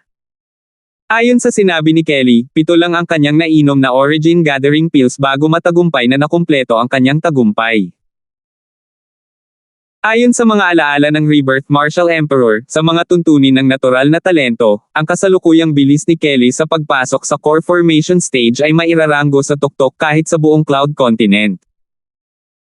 Hanggang ngayon, nakainom na si Alvin ng 9 na Origin Gathering Pills, at nasa kalagitnaan pa lang ng Core Formation Stage. Matatagalan pa bago niya makumplito ang huling tagumpay. Siyempre, hindi ito nangangahulugan na ang likas na talento ni Alvin ay mas mababa kaysa kay Kelly. Pagkatapos ng lahat, pareho silang nilinang ng iba't ibang paraan ng paglilinang. Kahit na nakapasok si Kelly sa unang antas ng Core Formation Stage, sa mga tuntunin ng lakas, hindi siya naiiba sa isang ordinaryong first level na Core Formation Martial Artist. Kaya malayo siya sa pagiging maihahambing sa kasalukuyang Alvin. Hapon. Ang dalawang dilag sa bahay ay lumabas upang bumili ng mga pamilihan, naiwan si Alvin mag-isa. Sinalubong siya ng hindi inaasahang bisita. Ipinahayag ng panauhin ang kanyang sarili na mula sa Dolan clan, at dumating siya upang magpadala ng invitation card. Ang invitation card ay may hangin ng pangangibabaw. Sa harap na pahina, ang isang makajos na dragon na may 5 kuko ay hinabi ng mga sinulid na pilak. Ito ay may parang buhay na anyo. Kakabukas pa lang ni Alvin ng invitation card at hindi pa niya ito nabasa nang. Mukhang natanggap mo ang Hidden Dragon invitation.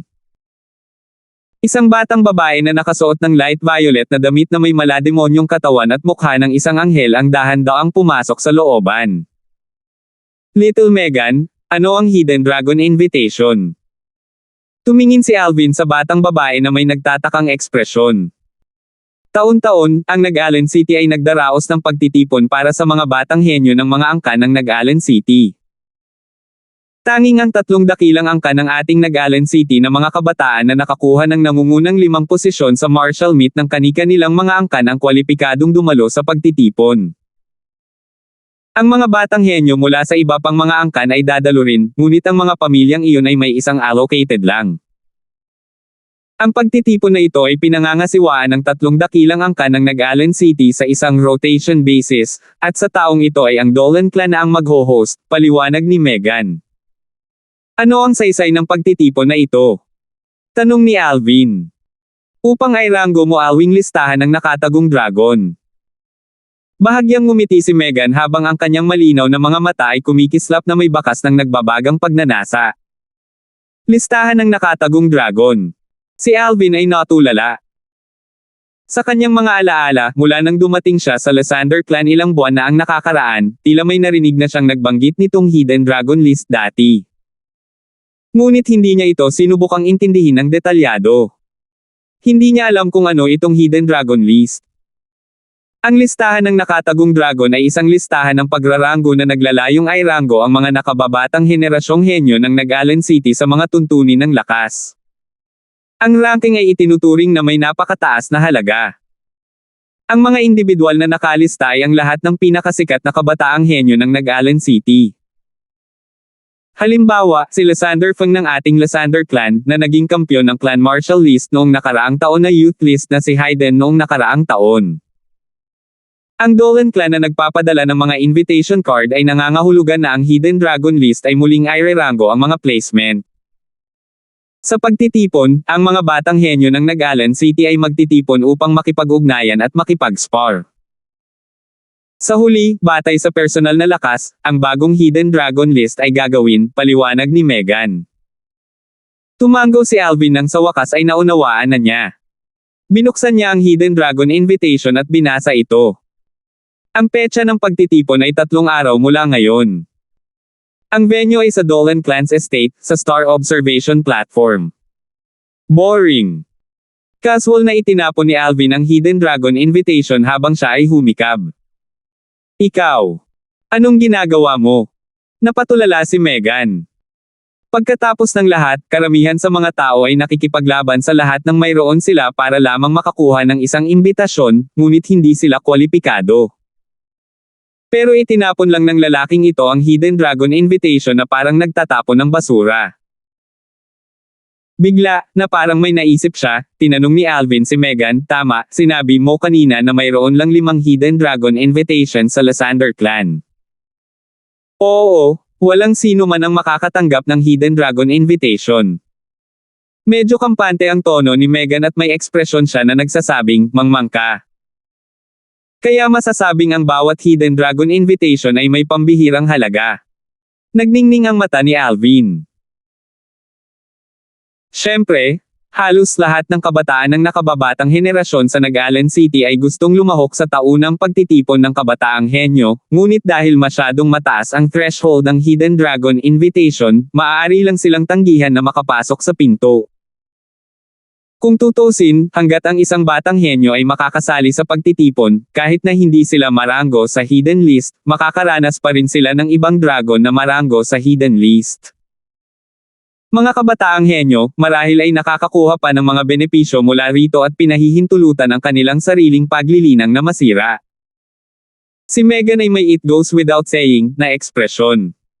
Mabilis niyang napansin si Alvin na kinuha ang Hidden Dragon Invitation.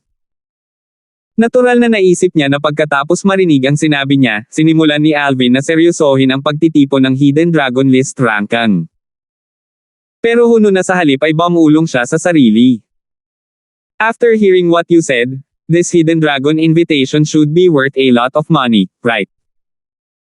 Mukhang may isip kong magsagawa ng private mini-auction para ibenta itong Hidden Dragon Invitation. Who knows? Baka makakuha ako ng pera dito. Oo, gagawin ko ito ng ganito. Ikaw. Hindi kaya wala kang anumang intensyon na marang sa Hidden Dragon List. Matapos marinig ang sinabi ni Alvin, labis na nagalit si Megan kaya naging mabilis ang kanyang paghinga. Sa kanyang opinyon, kasama siya, hanggat ito ay isang batang henyo ng Nag-Allen City, sino ba ang hindi gustong marang sa Hidden Dragon List? Ang pagiging ranggo sa Hidden Dragon List ay isang napakalaking karangalan. Ang isang tao sa listahang iyon ay maaaring mag-iwan ng kanilang pangalan sa Nag-Allen City, na nagpapahintulot sa mga susunod na henerasyon na tingnan ito ng may paggalang. Ang Alvin na ito, gayunpaman, ay tila naisip na ito ay nasa ilalim ng paghamak. Ito ay ilang katanyagan at reputasyon lamang, kaya hindi ako interesado. Umiling si Alvin, walang pakialam kahit kaunti. Sa kanyang nakaraang buhay, bilang ang pinakamalakas na espesyalista sa armas sa Earth, nagdala siya ng toneladang karangalan at kaluwalhatian at napakataas para mahawakan. Patungo sa ganitong uri ng reputasyon, matagal na siyang walang malasakit dito. Matapos marinig ang sinabi ni Alvin, si Megan ay nagkaroon ng masalimuot na tingin. Anong klaseng lalaki ito? Ang kanyang edad ay hindi matanda, ngunit siya ay tila naglalaman ng walang limitasyong mga karanasan sa buhay. Tila may naisip si Alvin habang nagmamadaling nagtanong, tama, muntik ko nang makalimutan. Little Megan, ang listahan ng Hidden Dragon na ranking, mayroon ba itong anumang mga premyo? Halimbawa, ang unang ranggo ay maaaring makakuha ng ilang mahahalagang material na panggamot o mahalagang mga bagay. Ikaw. Ang seryosong ekspresyon ni Megan ay agad na winasak ni Alvin. Nalilito siya kung matatawa ba siya o iiyak. Siyempre may mga premyo. Ang mga taong nakarank sa top 10 nanograms Hidden Dragon List ay makakakuha ng kaukulang mga premyo. Ang mga premyong ito ay ibinibigay ng 3 dakilang clans ng Nag-Allen City, at mas mahusay pa sila kaysa sa mga premyo mula sa naunang clan Marshall Meet. Bakit hindi mo sinabi sa akin ng mas maaga? Sinulyapan ni Alvin si Megan na may bahagyang mapang-ipong tingin habang inililigpit ang imbitasyon ng Hidden Dragon na tila ito ay isang mahalagang kayamanan. Hindi ka nagtanong. Binigyan ni Megan si Alvin ng masamang tingin. Mukhang hindi mo pa naiintindihan itong magiging asawa mo. Oo nga, mas dapat tayong magpalitan ng nararamdaman. Halika, pasok ka sa kwarto ko para makipagpalitan. Sakam na pinalaki ni Alvin ang mainit na katawan ni Megan habang nakangisi. Bastos. Makapal ang balat. Labis na nahihiya si Megan kaya tumalikod siya at tumakas. Sa 3 araw, hahanapin kita. Magkasama tayong pupunta sa Dolan Clan Estate, sabi niya habang paalis. Lalong nagiging kaakit-akit ang batang babae na ito. Huminga ng malalim si Alvin. Bahagyang lumuwag ang nasusunog na sensasyon na nagmula sa kanyang ibabang bahagi. Nais niyang maabyutin siya at parusahan siya sa lugar. Salamat po at sinamahan ninyo ako, ingat lagi mga master.